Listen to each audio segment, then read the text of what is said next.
तो आज हम शुरू करेंगे surveying civil engineering, specially for R R B G and other AJ exams. तो सर्वे से शुरू करते हैं। और रिसेंट में कई वन शॉट्स अपलोड किए हैं, आप उन्हें जाके देख सकते हैं। और इसकी जो पीडीएफ है वो आपको मिल जाएगी टेलीग्राम चैनल पे। टेलीग्राम चैनल का डिस्क्रिप्शन में आपको लिंक मिल जाएगा, वहां से आप डाउनलोड कर सकते हैं। तो चलिए शुरू करते हैं। कि सर्विंग क्या होता है। सर्विंग एक प्रोसेस होता है जिससे हम लोग पॉइंट्स मार्क करते हैं ऑन द फील्ड, और फिर उसके बेसिस पे बिल्डिंग कंस्ट्रक्शन जो भी होता है वो करते हैं। ठीक है। एक बेसिक सा क्वेश्चन कि अर्थ का जो शेप होता है, अगर बाई चांस पूछ लें और ना पता हो आपको, तो ऑब्लेट स्फेरॉइड होता है। ये आप याद रखेंगे, ठीक है। ऑब्लेट स्फेरॉइड, ठीक है। फिर रेडियस ऑफ अर्थ 6370 किलोमीटर, और इक्वेटोरियल सेक्शन डायमीटर। देखिए हमारी अर्थ जो होती है वो ऐसे थोड़ी गोल नहीं होती, वो क्या होती है, ऐसी होती है, थोड़ी सी ऐसे होती है, ठीक है। तो ये वाला जो डाया होता है, ये वाला, ठीक है, ये ज्यादा होता है कंपेयर टू वर्टिकल। हॉरिजॉन्टल वाला डाया एक वर्टिकली ज्यादा होता है। तो वो कितना ज्यादा होता है, करीब करीब 43 किलोमीटर, ठीक है, इक्वेटोरियल पे। फिर प्रिंसिपल ऑफ सर्वेइंग के बारे में बात करते हैं। देखिए सर्वेइंग के प्रिंसिपल जो है वो दो हैं, ठीक है। एक तो working from whole to part, ठीक है। इससे क्या होता है, एरर जो होती है वो लोकलाइज हो जाती है। जैसे ये एरिया, ठीक है, कई सेक्शंस में डिवाइड कर दिया, ठीक है। इस एरिया की जो एरर है वो ना इसमें आ सकती है ना इसमें आ सकती है। तो ये एरिया लोकलाइज्ड हो गई, इससे ये फायदा होता है, ठीक है।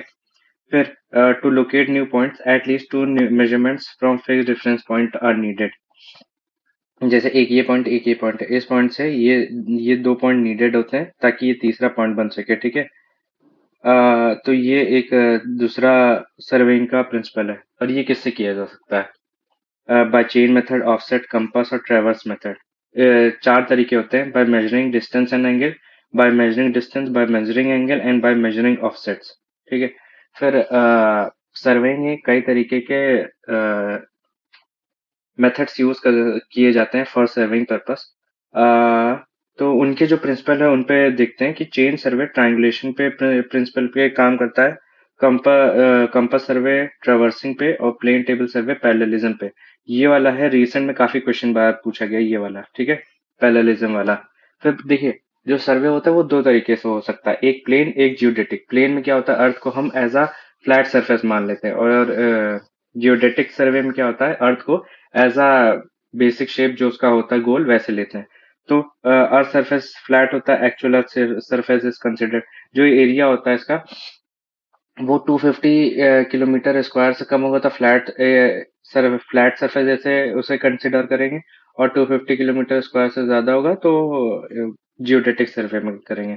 Line joining points are is straight, ठीक है, और ये आर्क बनाता है। जैसे ये है अर्थ, हमने जियोडेटिक सर्वे लिया, तो क्या होता है, लाइन यहाँ पे आके मीट करने लगती है, यहाँ पे इस पॉइंट पे, ठीक है। Plumb line meet at the centre, plumb line straight रहती है। जैसे ये हमेशा एक दूसरे के पैरेलल और स्ट्रेट रहती हैं, ठीक है। फिर प्लेन ट्रायंगल बनता है, इसमें स्फेरिकल ट्रायंगल बनता है। प्लेन ऐसे होता है, ठीक है, स्फेरिकल ऐसे होता है। फिर use in engineering projects, use for establishing control points. फिर एक वेल कंडीशन ट्रायंगल जो होता है उसका जो एंगल होता है 30 डिग्री से लेके 120 डिग्री तक होता है। काफी बार क्वेश्चन में पूछा गया है। जो प्लेन ट्रायंगल होता है वो 180 डिग्री से तक होता है, और जियोडेटिक ट्रायंगल 180 डिग्री से ज्यादा होता है। फिर ये कुछ पॉइंट्स हैं, ये एंड ये काफी बार पूछा गया है कि length of an arc 12 kilometre long line on earth surface is 1 centimetre greater than its subtended chord. जैसे ये है, ठीक है, इसके डिस्टेंस 12 किलोमीटर है। तो ये जो कॉर्ड है ये मैंने बनाई ना, इसका जो लेंथ होता है, अ, मतलब ये 12 किलोमीटर 1 सेंटीमीटर होता है, ये 12 किलोमीटर होता है, ठीक है। ये आप याद रखेंगे। तो 12 किलोमीटर के लिए 1 सेंटीमीटर, और 18 किलोमीटर के लिए 1.52 सेंटीमीटर होता है। फिर area of triangle 195 kilometre square के लिए सम ऑफ इंटीरियर एंगल जो होता है वो 1 सेकंड 1 सेकंड से ज्यादा मोर होता है इन जियोडेटिक सर्वे। फिर कई तरीके के सर्वे किए जाते हैं on the basis of location. तो कौन कौन से होते हैं और कहाँ यूज किए जाते हैं, जैसे टोपोग्राफिकल सर्वे होता है for lakes, hills, canals. Cadastral for fixing property line, इसे बाउंड्री, जैसे ये है बाउंड्री लाइन पे सर्वे करने के लिए कैडेस्ट्रियल सर्वे किया जाता है। फिर सिटी सर्वे होता है for layout of sewer pipelines, hydrographic survey for large water bodies, ठीक है। और फिर astronomical survey for heavenly bodies के लिए किया जाता है, जैसे प्लैनेट प्लैनेट्स हो गए ना। फिर इंजीनियरिंग सर्वे होता है, ये जैसे कोई प्रोजेक्ट बनाने के लिए, इंजीनियरिंग प्रोजेक्ट बनाने के लिए, जैसे ब्रिज हो गया, डेक हो गया, ये सब के लिए यूज किया जाता है इंजीनियरिंग सर्वे। फिर टाइप ऑफ सर्वे जो होता है ऑन द बेसिस, मतलब कौन कौन से इंस्ट्रूमेंट यूज करते हैं किस चीज के लिए। हॉरिजॉन्टल डिस्टेंस मेजर किया जाता है चेन से, टेप से, थियोडोलाइट से, टेकोमीटर से। वर्टिकल डिस्टेंस मेजर किया जाता है टेकोमीटर से और लेवल से। और हॉरिजॉन्टल एंगल मेजर किया जाता है थियोडोलाइट से, कंपास से, और क्लिनोमीटर से, और टोटल स्टेशन से। एंड वर्टिकल एंगल थियोडोलाइट से और सेक्सटेंट से और टोटल स्टेशन और एबनी लेवल से। और स्लोप डिस्टेंस टोटल स्टेशन, वैसे आगे चल के सब पे इंडिविजुअली पढ़ेंगे हम लोग। तो लेकिन अभी रफ रफ आइडिया पढ़ लीजिए, क्योंकि पहला सेक्शन है ना। तो सब पे डिस्कस कर लिया कि हॉरिजॉन्टल डिस्टेंस मेजर किया जा सकता है टाइकोमेट्री, टेप और चेन से। और वर्टिकल डिस्टेंस जो मेजर किया जाता है टाइकोमेट्री और लेवल से। और हॉरिजॉन्टल एंगल मेजर किया जा सकता है थियोडोलाइट, कंपास और टोटल स्टेशन, क्लिनोमीटर से। और vertical angle ebony level, theodolite और सिक्सटेंट टोटल स्टेशन से। फिर स्टेप्स फॉर सर्वेइंग, देखिए सर्वे में 4 स्टेप्स होते हैं। याद रखिए MRPL, ठीक है। M से होता है मैप, मैप। और R से रिकनेंसस, 3 P से प्रिलिमिनरी, और L से लोकेशनल सर्वे।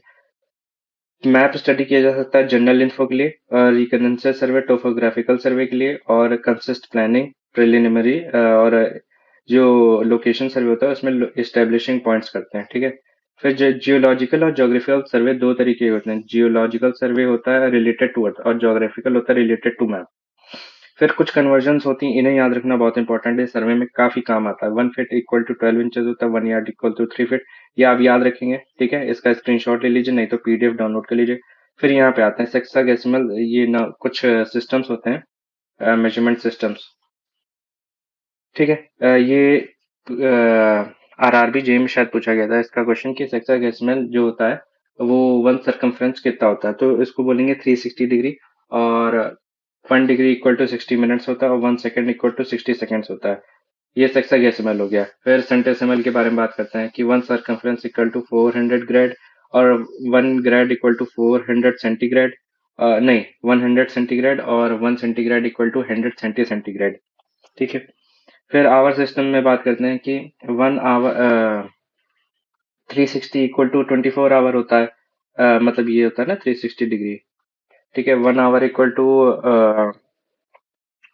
60 सेकेंड, और 1 मिनट इक्वल टू 60 सेकेंड। ये जो सिंगल वाला होता है इसे सेकेंड, नहीं 1 मिनट, ये मिनट होता है। और ये डबल वाला जो होता है ये सेकेंड होता है, ठीक है, याद रखेंगे। तो 3 तरीके के हमारे पास यूनिट, मेजरमेंट यूनिट है। सेक्साडेसिमल, और सेंटेसिमल, और आवर सिस्टम, ठीक है। जिसमें कंफ्यूजन जो होता है वो सेंटेसिमल में होता है कि 1 ग्रेड जो होता है, जैसे मैंने अभी गलत बोल दिया था कि 1 ग्रेड जो होता है वो 400 सेंटीग्रेड होता है, नहीं, 1 सरकमफ्रेंस इक्वल टू 400 ग्रेड होता है।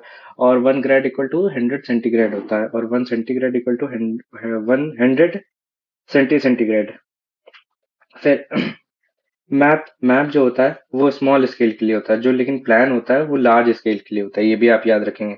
फिर जो मैप ऑफ स्केल होती है, देखिए उसका फॉर्मूला जो होता है map distance upon ground distance होता है, इसे रिप्रेजेंटेटिव फ्रैक्शन भी बोलते हैं, ठीक है। और इसमें क्या होता है, रिप्रेजेंटेटिव फ्रैक्शन में यूनिट जो होती है ऊपर और दोनों की सेम होती है।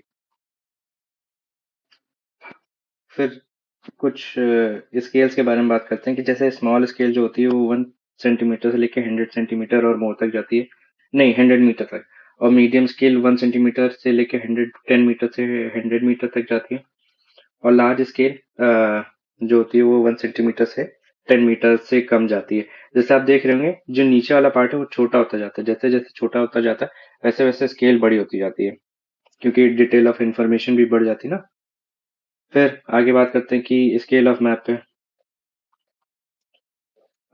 स्केल ऑफ मैप पे कि जैसे देखिए हमारे पास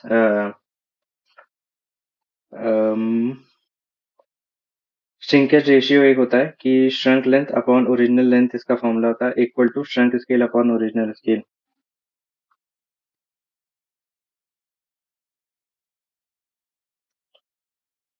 जो करेक्ट डिस्टेंस ऑन मैप होता है, डिस्टेंस मेजर्ड और मैप अपॉन श्रिंकेज फैक्टर। ठीक है, ये एज इट इज फॉर्मूला याद रखिए, इस पे काफी क्वेश्चन आते हैं। ठीक है, क्योंकि छोटे छोटे क्वेश्चन होते हैं, एक एक मार्क्स में बनाए जा सकते हैं। Shrinkage ratio equal to shrunk length upon original length. ठीक है, equal to shrunk scale upon original scale होगी। फिर correct distance of map, distance measured on map upon shrinkage factor. फिर करेक्ट एरिया, एरिया में क्या होता है, इसका स्क्वायर कर देते हैं, बाकी सब सेम होता है। श्रिंकेज फैक्टर जो होता है वो <<1 होता है। फिर रिप्रेजेंटेटिव फ्रैक्शन, जो अगर स्क्वायर एरिया निकालना है तो map area upon ground area. फिर इंजीनियरिंग स्केल के बारे में बात करते हैं, इसमें जो यूनिट होती है वो सेम नहीं हो सकती। फिर map distance upon ground distances, formula देखिए सबको सेम है। देखिए ग्राफिक, देखिए ये जो होता है श्रिंकेज रेशियो, ग्राफिकल स्केल में यूज किया जाता है। देखिए ग्राफिकल है ना, हाँ ग्राफिकल स्केल में। इससे क्या होता है, जैसे मैप कभी कभी श्रंक कर जाता है, तो जब मैप श्रंक कर जाता है ना, तो उसमें क्या होता है, जो मेजर डिस्टेंस है उसमें और स्केल पे जो मैप पे जो स्केल है उसमें डिफरेंस आ जाता है। तो क्या था, डिफरेंस आ जाता है, तो उसको सही करने के लिए, डिफरेंस को मेंटेन रखने के लिए, मतलब सही आंसर आए, चाहे 10-15 साल बाद भी, श्रंक होने के बाद भी आंसर हमारा सही है, तो क्या होता है, एक श्रिंकेज रेशियो के हिसाब से डेवलप किया जाता है उस मैप को। फिर वर्नियर स्केल के बारे में बात करते हैं। देखिए वर्नियर स्केल फ्रैक्शनल मेजरमेंट के लिए यूज होता है। और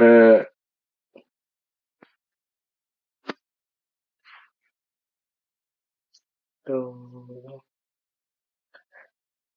वर्नियर स्केल के बारे में बात करेंगे, फ्रैक्शनल मेजरमेंट के लिए यूज होता है।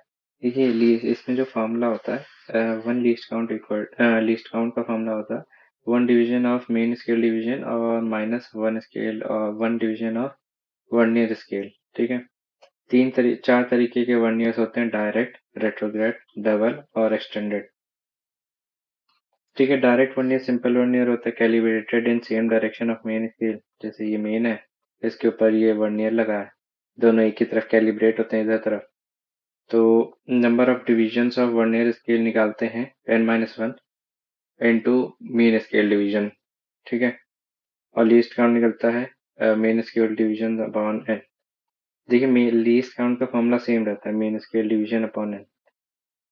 फिर retrograde vernier scale move opposite to main scale, जैसे ये इधर मूव करता है और ये इधर मूव करता है। ठीक है, इसमें ये होता है।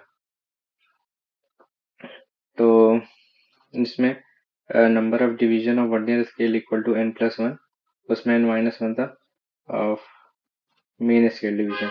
इसमें जो VSD होता है, वर्नियर स्केल डिवीजन, वो बड़ा होता है। फिर डबल वर्नियर, ये two scale added with zero at the centre और calibrated in both the direction. फिर एक्सटेंडेड वर्नियर होता है, used when reading can not be read easily. इसमें क्या होता है, नंबर ऑफ डिविजन्स निकालते हैं vernier scale equal to 2n-1 of main scale division. Least count का फॉर्मूला सेम है। फिर तीन तरीके की स्केल होती है, plane scale, diagonal scale and vernier scale. Vernier scale के बारे में तो पढ़ ही लिया। प्लेन स्केल जो होती है वो 2 डायमेंशन मेजर करती है, यूनिट्स और tens. Diagonal scale 3 dimension measure करती है, यूनिट्स, टेंस और हंड्रेड। ठीक है, सिमिलैरिटी ऑफ ट्राइंगल पे इनका प्रिंसिपल होता है। फिर scale of chords measure set off, angle of set off, offset बोलते हैं, यहाँ ऑफसेट होगा, सेट ऑफ नहीं होगा। Extended vernier can also be employed with Abney level. फिर error due to wrong scale, representative fraction of wrong scale upon representative of correct scale into measured length, wrong वाली। ये इसका formula होता है correct into correct equal to wrong into wrong. ठीक है, ये formula याद रखिए, हर जगह यूज हो जाएगा। एरिया में क्या होगा, स्क्वायर कर देंगे इंटू मेजर्ड एरिया। फिर note, major points measure with high precision और minor points with lower precision, ये याद रखेंगे। अगर एरिया स्मॉल है तो जो डिटेल्स होंगी वो मोर होंगी और लार्ज स्केल यूज होगा, और एरिया अगर लार्ज है तो स्केल जो है वो स्मॉल होगी और डिटेल जो होगी लेस होगी। देखिए जितना नीचे ज्यादा होगा उतनी स्केल छोटी होगी, जितना स्केल कम होगा, नीचे नीचे डिजिट कम होगी, उतना स्केल बड़ी होगी। फिर लीनियर मेजरमेंट करते हैं। देखिए लीनियर मेजरमेंट करते हैं पेसिंग से, स्टेपिंग से, पासोमीटर, पेडोमीटर, ओडोमीटर से।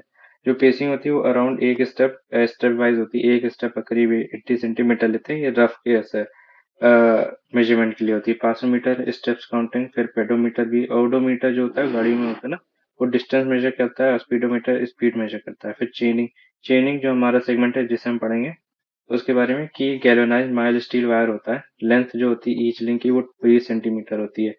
ठीक है। टैलीज प्रोवाइड किया जाता है at 1 metre for 5 metre and 10 metre chains, और at every 5 metre for 20 and 30 metre chains. फिर टाइप्स ऑफ चेन्स देखिए, एक होती है मेट्रिक चेन। फिर दो तरीके की होती है, एक 20 मीटर एक 30 मीटर। फिर engineering Gunter chain and revenue chain. Metric chain जो होता है वो 20 मीटर की होती है। नंबर ऑफ लिंक जो होते हैं वो इसमें 100 होते हैं। और जो number of length of one link होती है 20 सेंटीमीटर, जो कि बताया था। 30 मीटर की 150 लिंक और 20 सेंटीमीटर का एक लिंक। इंजीनियरिंग चेन 100 फीट की होती है। घंटा चेन 66 फीट की और रेवेन्यू चेन 33 फीट की। ठीक है। 100 लिंक्स होते हैं एक घंटा चेन में। इंजीनियरिंग चेन में 100 फीट, 1 फीट का एक लिंक और 100 लिंक होते हैं। फिर घंटा चेन जिसे सर्वेयर चेन भी कहते हैं, ये 66 फीट की होती है और 100 लिंक्स होते हैं, और one link equal to 66/100। Revenue chain 33 feet की होती है। लिंक जो होते हैं वो 16 होते हैं। Then one link equal to 62.87। ये कैसे आएगा? 33/16 करेंगे तो आ जाएगा। डिग्री ऑफ एक्यूरेसी, अगर टेप स्प्रिंग बैलेंस थर्मामीटर है तो 1 in 10,000 पे करते हैं measure. Scale tape plumb bob है तो 1 in 1,000, और टेस्ट चेन प्लम बॉब है 1 in 1,000। Chain in average condition 1 in 500, और रफ और हिली एरिया तो 1 in 250। ठीक है, याद रखेंगे। फिर 1 mile equal to 80 Gunter chain होती है, यहाँ 1 माइल होगा। 1 mile equal to 80 Gunter chain, और 10 Gunter chain equal to 1 foot long, और 1 एकड़ इक्वल टू 10 इंटू, मान चलिए 20 इंटू घंटा चेन होती है। 1 एकड़ equal to 20 into Gunter chain, और 1 mile equal to 10 80 foot long 80 Gunter chain, और 1 घंटा चेन इक्वल टू, अरे कंफ्यूजन, रुकिए रुकिए, 1 mile equal to 80 Gunter chain, और 10 घंटा चेन 1 फुट लॉन्ग के बराबर होती है, और 1 एकड़ equal to 20 into Gunter chain होती है 43560 फीट के बराबर। फिर revenue chain for कैडेस्ट्रियल survey use होता है, और इंजीनियरिंग चेन यूज होता है फीट इन डेसिमल में मेजर करता है। ठीक है। रेवेन्यू चेन जिसे सर्वेयर चेन भी बोलते हैं, यहाँ पे जैसे लिखा था ना, नहीं अच्छा, सर्वे चेन तो घंटा चेन थी। रेवेन्यू चेन कैडेस्ट्रियल सर्वे में यूज होती है, ये आप याद रखेंगे, ये इंपॉर्टेंट पॉइंट है। और सर्वेयर चेन ही हमारी घंटा चेन होती है। फिर मैक्स टॉलरेंस, स्टैंडर्ड पुल जो होता है वो 8 किलो का होता है। टेम्परेचर 20 डिग्री रखा जाता है। 1 मीटर 5 लिंक होती है, ±2 mm पे होता है। तो 5 मीटर ±3, 10 मीटर ±3, 20 मीटर ±5, और 30 मीटर ±8। ये याद रखेंगे, 2 3 3 5 8। ठीक है। और देखिए, दो तरीके से दिक्कत आ सकती है चेन मेजरमेंट में। अगर चेन शॉर्ट है तो ये सब करेंगे, और चेन अगर लॉन्ग है तो ये सब करेंगे। ये बहुत जरूरी है, इसको आप पढ़ लेंगे। फिर लीस्ट काउंट ऑफ इंस्ट्रूमेंट, ये क्वेश्चन आया था ऑप्टिकल थियोडोलाइट का, जो लीस्ट काउंट है वो कितना होता है। देखिए, वर्नियर का 2 सेकेंड्स होता है, 20 सेकेंड्स होता है। ऑप्टिकल का 1, इलेक्ट्रॉनिक का 1, लेवलिंग स्टाफ का 5 mm, टोटल स्टेशन का 1 second, total station 1, prismatic compass 30 minute, surveyor compass 15 minutes. फिर टाइप्स ऑफ टेप, देखिए 4 तरीके के टेप होते हैं। ठीक है, क्लोथ और लिनन, मेटेलिक, स्टील, इनवार। जो इनवार है इसमें मोस्ट एक्यूरेट होता है, स्टील 65 और निकल 36% होता है।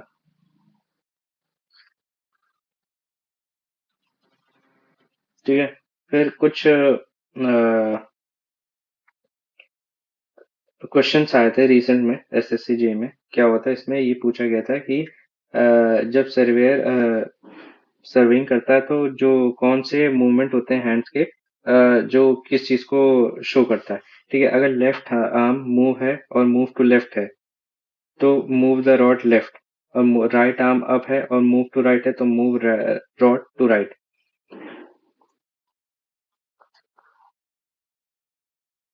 अच्छा, ये यहाँ पे है। ठीक है, ये रेंजिंग सिग्नल का पार्ट है, रुकिए मैं यहीं पढ़ा देता हूँ। हैंड सिग्नल जो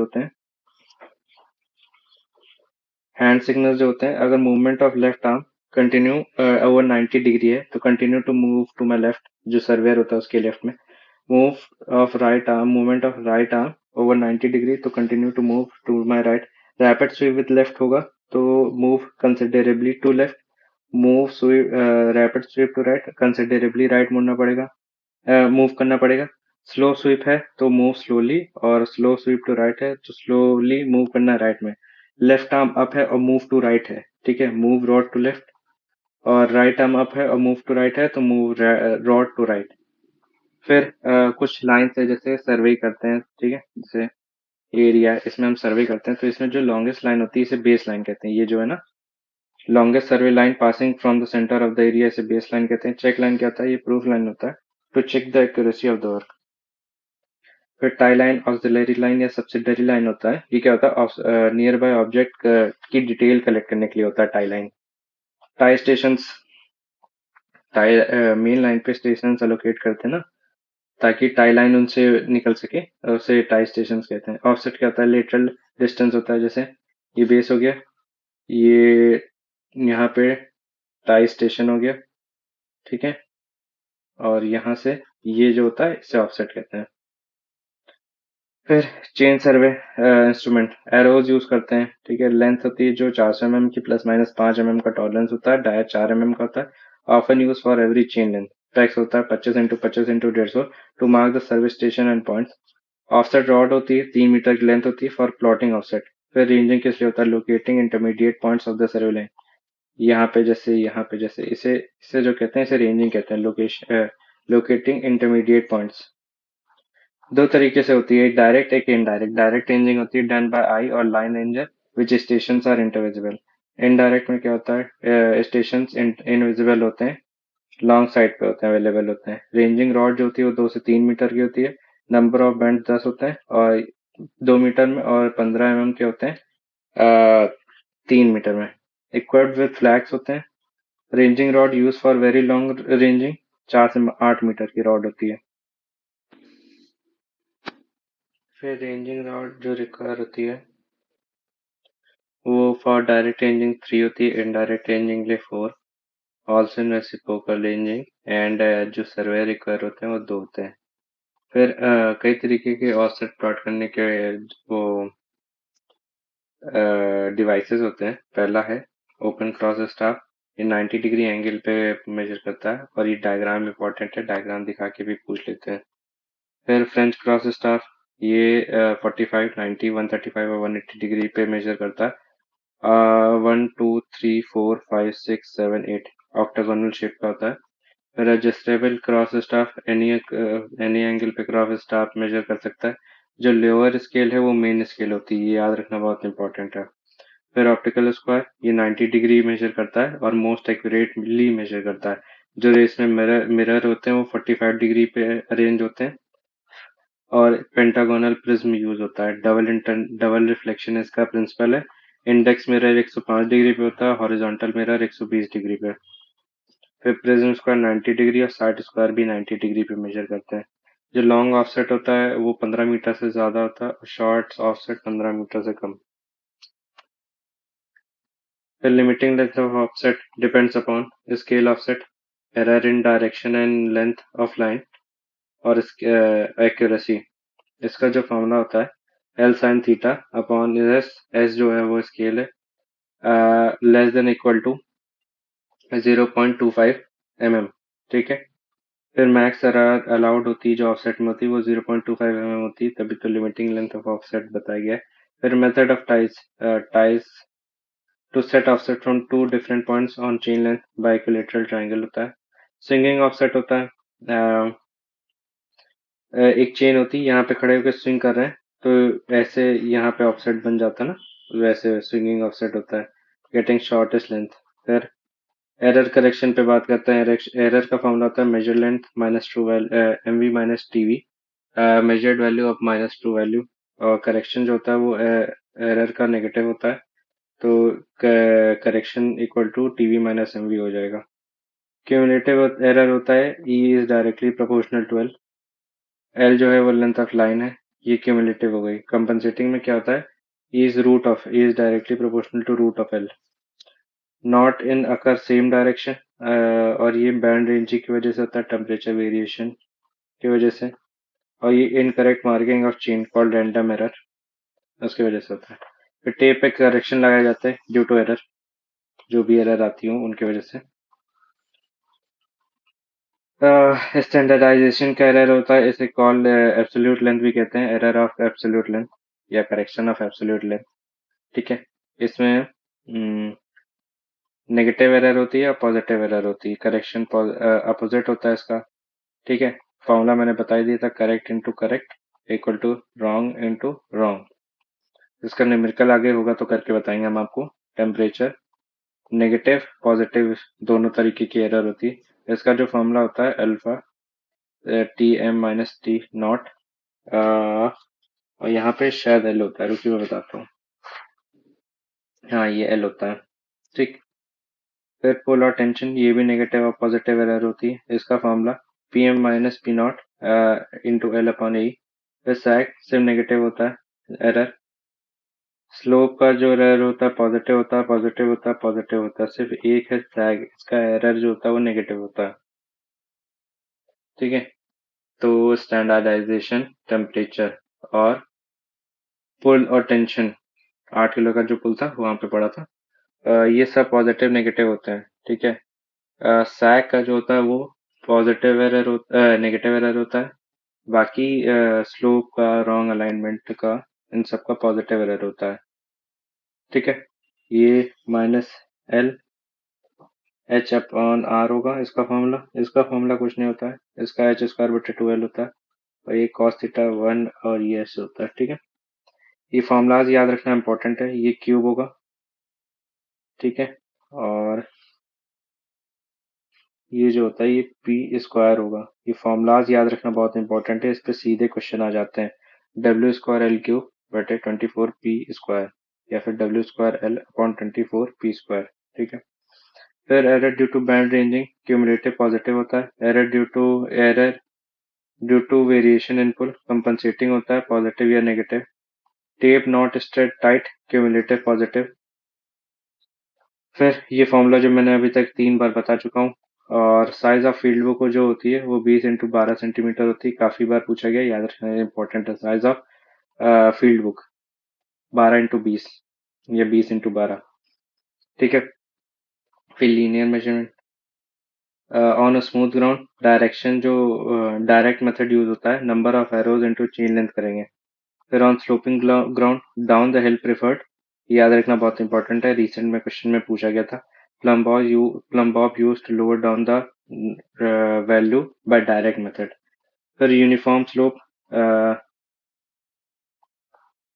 इस पे हाइपोटेनस का फॉर्मूला लगाएंगे कॉस थीटा वाला।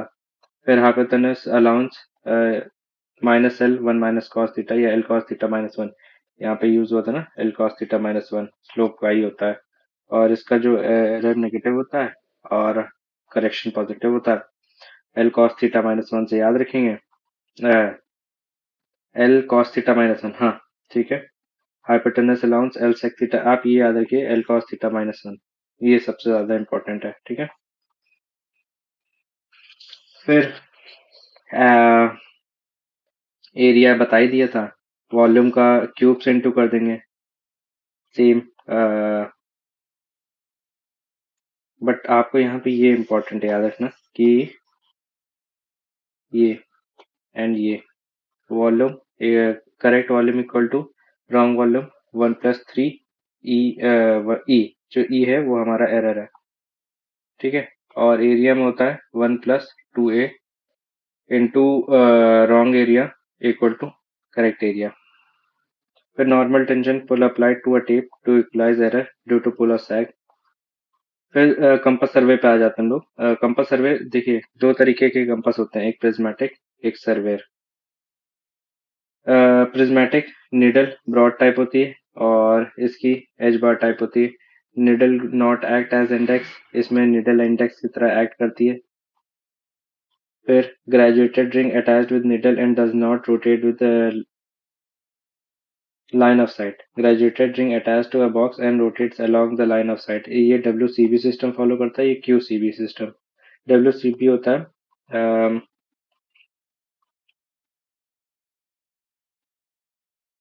होल सर्किल बेयरिंग, और ये QCB होता है क्वाड्रेंटल सर्किल बेयरिंग। ठीक है, ये 0 से 90 तक होता है, और 0 से 360। Graduations are arranged in grade when inverted, और graduations in grade when erect होते हैं। ट्राइपॉड मे और may not required, tripod is required. Sighting and reading done simultaneously, sighting and reading can not be done simultaneously. Reading taken with the help of prism at the end slit, और reading directly seeing through the glass. ठीक है, ये diagrams होते हैं। देखिए ये erect होती है ना, ये इरेक्ट होता है ना, और ये QCB सिस्टम फॉलो करता है। तो 0 और ये 90, 0 और 90, ये क्या होता है, ये उल्टा चलता है। ठीक है, तभी तो इन्वर्टेड और एनग्रेव्ड बोला गया है। तो यहाँ से शुरू होता है ये 90, और ये ऐसे देन ऐसे। ठीक है, फिर WCB सिस्टम 0 से 360 जाता है, क्लॉकवाइज मूवमेंट होता है। QCB क्लॉकवाइज एंटी क्लॉकवाइज दोनों तरफ चलता है।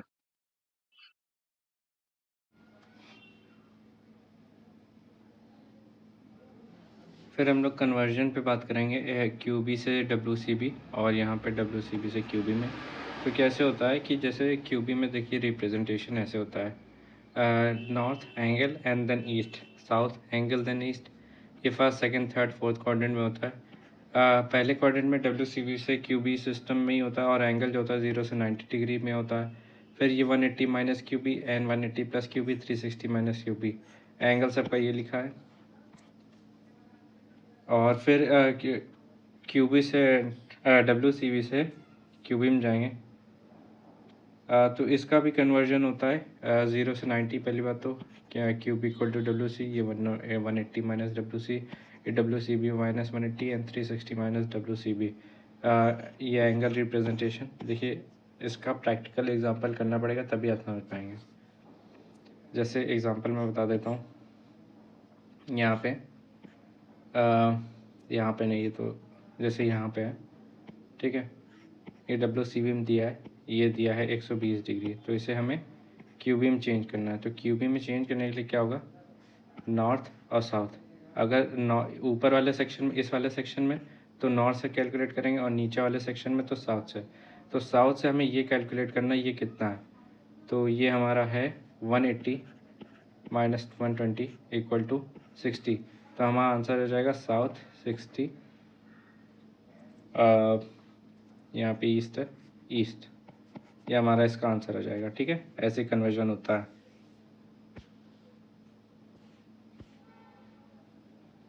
फिर रिलेशन पे आते हैं, FB और BB पे।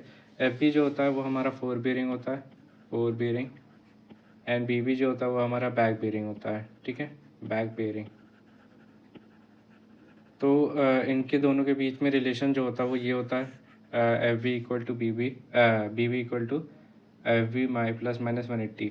ठीक है, पॉजिटिव होगा जब FB छोटा होगा 180 से, और नेगेटिव होगा जब FB 180 से बड़ा होगा। ठीक है, ये WCB में क्वाड्रेंटल में क्या होता है, सीधे सीधे कन्वर्जन होता है, नॉर्थ साउथ में और ईस्ट वेस्ट में एंगल होता ही रहता है। ठीक है, और देखिए ये लोकल अट्रैक्शन क्या होता है, अगर जैसे कोई एरिया में खड़े और वहाँ पे मैग्नेटिक फील्ड ज़्यादा हो तो क्या होता है, कंपास पे डायरेक्शन सही नहीं दिखाता, उसे लोकल अट्रैक्शन कहते हैं। तो अगर fore bearing minus back bearing equal to 180 आ रहा है तो हमारा नो लोकल अट्रैक्शन होगा। लेकिन अगर ये 180 नहीं आ रहा है तो लोकल अट्रैक्शन वहाँ पे प्रेजेंट है। फिर टेम्परेरी कंपास के बारे में बात करते हैं कि देखिए जो टेम्परेरी एडजस्टमेंट्स हैं कंपास में वो कैसे करते हैं। पहले तो हम लोग सेंटरिंग करेंगे, फिर लेवलिंग करेंगे, and then focusing of prism करेंगे।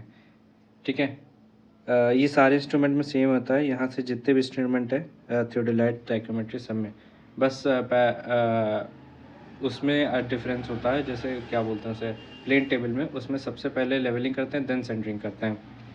ठीक है, फिर परमानेंट एडजस्टमेंट ऑफ कंपास क्या क्या होती हैं, adjustment of needle, adjustment of level, adjustment of pivot, और एडजस्टमेंट ऑफ साइड वेन।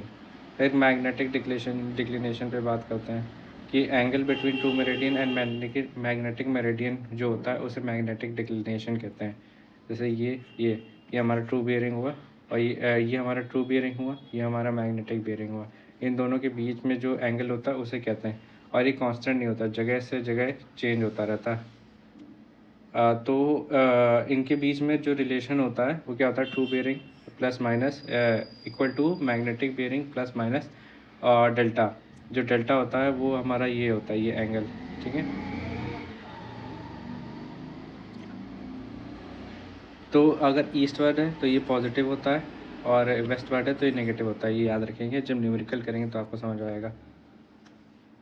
फिर टाइप्स ऑफ मैग्नेटिक डिक्लिनेशन कई बार पूछा गया है रिसेंटली क्वेश्चंस में कि सेकुलर वेरिएशन क्या होता है। It is due to long period of gradual shift in magnetic field. फिर annual variation due to revolution of earth from year to year. Diurnal variation rotation of earth की वजह से होता है। इरेगुलर वेरिएशन अगर कोई नेचुरल डिजास्टर या disturbance हो जाए, जैसे वॉल्केनो, अर्थक्वेक, उसकी वजह से हो जाता है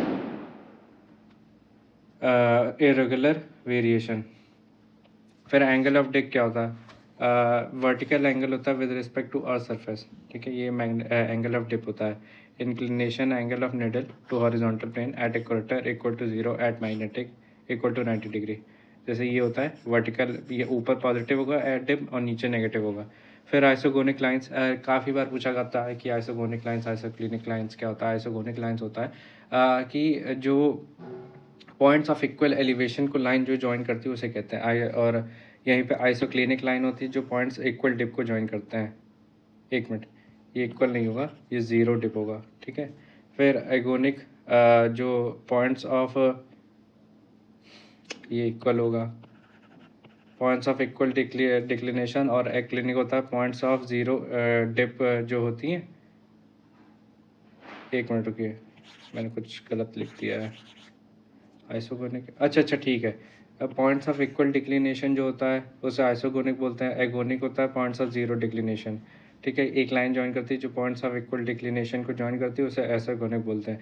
आइसोक्लिनिक होता है पॉइंट्स ऑफ इक्वल डिप को ज्वाइन करने वाले, और पॉइंट्स ऑफ जीरो डिप को ज्वाइन करने वाले जो लाइन होती है उसे एक्लिनिक लाइन बोलते हैं। फिर आगे बात करते हैं कि at noon sun is exactly on the geographical meridian, ठीक है। Hence true bearing at north is 0 degree and true bearing at south is 180 degree. ये याद रखेंगे। जो नून में जो सन होता है वो जोग्राफिकल मेरिडियन पे प्रेजेंट होता है, तो उस time true bearing at north is 0 degree and true bearing at south is 180 degree. फिर ट्रेवर्सिंग के बारे में डिस्कस करते हैं। ट्रेवर्सिंग क्या होता है? Traversing is in which number of connected survey line form a framework, and direction and length of survey lines are measured with the help of an angle measuring instrument and tape. तो traversing आप समझ गए होंगे कि क्या होता है। एक कनेक्टेड लाइंस का एक फॉर्मवर्क होता है, उसमें डायरेक्शन और लेंथ मेजर करते हैं, और with the helps of instrument and tapes, ठीक है। इससे क्या होता है, एक फॉर्मवर्क डेवलप हो जाता है। इससे टाई लाइंस, वीएस लाइंस बना सकते हैं। दो तरीके के ट्रैवर्स होते हैं, एक क्लोज ट्रैवर्स, एक open traverse.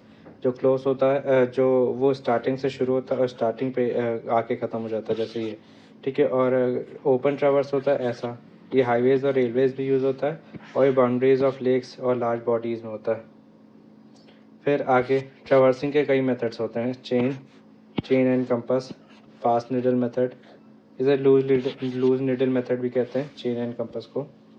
Then traversing by direct measurement of angle. फिर सब पे एक एक बार ये थोड़ी थोड़ी डेफिनेशन पढ़ लेते हैं।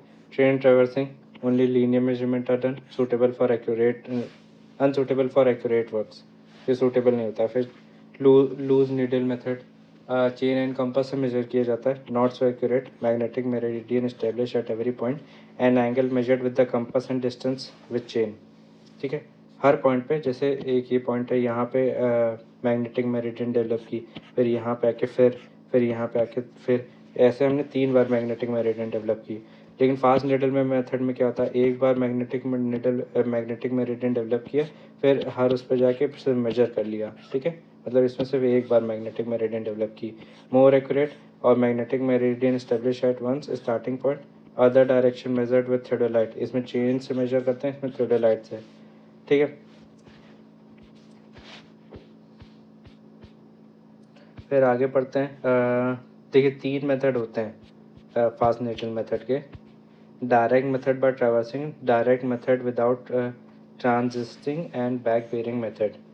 अच्छा, ये ट्रांजिस्टिंग है, and without transiting and back bearing method. फिर traversing by direct measurement angle most accurate होता है, पहली बात, done by two methods, included angle and deflection angle. फिर traverse by included angle, sum of interior angle 2n-4 × 90 और exterior angle होगा 2n+4 × 90। आगे बढ़ते हैं कि ट्रैवर्स बाय डिफ्लेक्शन, इसमें सम ऑफ डिफ्लेक्शन एंगल जो होता है वो 360 होता है। राइट से मेजर करेंगे तो पॉजिटिव होगा, लेफ्ट से मेजर करेंगे तो नेगेटिव होगा। ये कुछ पॉइंट्स है, ये आप याद रखिए, ये जब न्यूमेरिकल ये करेंगे तो ईजी पड़ेगा सॉल्व करना। फिर traverse by direct observation of back bearing, fast fore bearing of last line equal to +-180 measured from initial station. जो करेक्शन होता है उसका फॉर्मूला ये होता है AE/N, इसे याद रखेंगे। Traverse by direct observation of back bearing. फिर आगे पढ़ते हैं कि methods to plot traverse, angle and distance method, coordinate method. ठीक है, लेस एक्यूरेट होता है, unsuitable suitable for small works. ये कोऑर्डिनेट मेथड मोर प्रैक्टिकल होता है एंड एक्यूरेट होता है। दो मेथड होते हैं, एंगल एंड डिस्टेंस मेथड और कोऑर्डिनेट मेथड। इसके लिए जो मेथड यूज़ किया जाता है, protractor, tangent of angle method और by chord of angle method. फिर coordinate method of traversing, work on coordinatal bearing system. फिर लैटिट्यूड एंड डिपार्चर, एक इंपॉर्टेंट पॉइंट यहाँ से शुरू होता है जिससे न्यूमेरिकल और क्वेश्चन बनते हैं। ठीक है, ट्रैवर्स वाले चैप्टर में लैटिट्यूड देखिए, एक कैसे होता है, कैसे होता है। ठीक है, ये लैटिट्यूड होती है हमारी और वाई एक्सेस, और ये डिपार्चर होती है एक्स एक्सेस पे। ये डिपार्चर D=L sin थीटा होता है और ये होता है लैटिट्यूड =L cos थीटा, इसे याद रखेंगे आप। ठीक है, coordinate length of parallel to meridian L cos theta, departure D=L sin theta होता है और D/L जो होता है वो tan थीटा होता है। फिर आगे पढ़ते हैं क्लोजर एरर। ठीक है, distance by which traverse fail to close, that is summation of latitude and departure is not equal to 0। देखिए और क्लोजर एरर कैसे निकलता है, इसका फॉर्मूला होता है E लैटिट्यूड का स्क्वायर प्लस डिपार्चर का स्क्वायर। और फिर ये फॉर्मूला होता है। फिर डिफ्लेक्शन ऑफ क्लोजर एरर, ठीक है, E/L, डिफ्लेक्शन जो होता है क्लोजर एरर का error of departure upon error of latitude से निकलता है। ठीक है, अगर जो ट्रैवर्स है एरर फ्री है तो लैटिट्यूड और डिपार्चर 0 बैठेंगे। ठीक है, फिर corrective error of closure E/P होता है। E जो होता है हमारा एरर होता है और P जो होता है हमारा पेरीमीटर होता है। इससे काफ़ी क्वेश्चन बनते हैं। ये करेक्टिव एरर ऑफ क्लोजर है। और करेक्शन एरर ऑफ ट्रैवर्सिंग, जैसे अगर कोई एरर है तो उसको बैलेंस आउट करते हैं, मतलब पूरे उस पर फैला देते हैं तो नेगलेक्ट हो जाती है एरर। तो इसके 3-4 मेथड होते हैं। पहला है बाउडेज, ये तब यूज़ होता है व्हेन जब लीनियर मेजरमेंट मोर एक्यूरेट हो एंगुलर मेजरमेंट से, और can be applied to departure and latitude both. ये मैंने बता दिया, angular and with the same precision. एक मिनट यहाँ पे, अच्छा ये नहीं, इसमें angle and distance method, distance are measured with same precision. ठीक है, used in close traverse also called compass rule, इसे कंपास रूल बोलते हैं। ठीक है, linear measurement E is directly proportional to root of L, और जब एंगुलर होता है तो E is directly proportional to 1/√L। L जो होता है वो लेंथ ऑफ लाइन होती है। फिर करेक्शन इन लैटिट्यूड कैसे लगाते हैं, total error in latitude into E/P। ठीक है, लेंथ ऑफ लाइन और ऐसे। ठीक है, ये डिपार्चर में भी सेम फॉलो होता है। फिर transit rule use where angular measurement are more precise than linear measurement. Correction applied total error of latitude और departure into numerical value of latitude और सम ऑफ लैटिट्यूड। ये पेरीमीटर हो गया हमारा और ये एरर हो गया। ठीक है, ये सब लैटिट्यूड में लगता है। और फिर graphical method for rough survey, Bowditch rule का ग्राफिकल मेथड होता है। एक्सेस मेथड क्या होता है, correction when correction applied to length only, और करेक्शन लगाया जाता है length into half of error upon length of axis. फिर आगे पढ़ते हैं इंटरनल एंगल का कॉन्सेप्ट, कैन बी इधर इंटरनल एंगल और एक्सटर्नल। मूवमेंट क्लॉकवाइज होगा तो एक्सटर्नल होगा और एंटी क्लॉकवाइज होगा तो इंटरनल होगा। ठीक है। इंक्लूडेड एंगल का फॉर्मूला होता है back fore bearing of next line एक minus back bearing of previous line. इस पे न्यूमेरिकल आते हैं। इसे पढ़ना, इसे आगे पढ़ेंगे जब न्यूमेरिकल्स के सॉल्व करेंगे। ठीक है। तो इंक्लूडेड एंगल नेगेटिव होता है तो ऐड 360 कर देते हैं। ये सब आपको यूज़ होगा। ठीक है। लेकिन आप याद रखिए कि अगर नेगेटिव आता है इंक्लूडेड एंगल तो 360 प्लस कर देते हैं, और इंक्लूडेड एंगल पॉजिटिव है तो सब्ट्रैक्ट कर देते हैं 360 से। फिर ट्रैवर्सिंग और चेन में क्या डिफरेंस होता है? देखिए, ये लाइंस फॉर्मिंग पॉलीगन होता है, ये ट्राइंगल बनाता है। ठीक है। Use for large areas, use for small areas, और use when land is not flat और use when land is flat. नहीं तो प्रिसाइज नहीं रहेगा अगर चेन सर्वे अनड्यूलेटेड एरिया में करेंगे। आगे थियोडोलाइट हमारा, थियोडोलाइट हम कल से पढ़ेंगे, आज के लिए तय रखते हैं। बाकी PDF आपको मैंने बता ही दिया था कहाँ मिलेगी, और लाइक शेयर सब्सक्राइब कीजिएगा। आज के लिए तय रखते हैं। Thank you. आज हम पढ़ेंगे थियोडोलाइट। ये सर्विंग का लेक्चर 2 है। तो थियोडोलाइट से शुरू करते हैं। It measures horizontal and vertical angle. पहली बात तो किस लिए होता है? हॉरिजॉन्टल और वर्टिकल एंगल के लिए। इसे और भी कई चीजें मेजर कर सकते हैं, जैसे डिस्टेंस मेजर कर सकते हैं। ठीक है। बियरिंग मेजर कर सकते हैं। ये सब और ये सब मेजर कर सकते हैं। दो तरीके से होता है थियोडोलाइट का जो मतलब जो थियोडोलाइट होते हैं वो दो तरीके के होते हैं, प्राइमरी एक सेकेंडरी। जो प्राइमरी होते हैं वो ट्रांजिट और नॉन ट्रांजिट पे बेस्ड होते हैं, और जो सेकेंडरी होते हैं vernier, micrometer and modern theodolite, जिसका जो ऑप्टिकल और इलेक्ट्रॉनिक इनका जो लीस्ट काउंट होता है वो 1 सेकेंड होता है। ठीक है।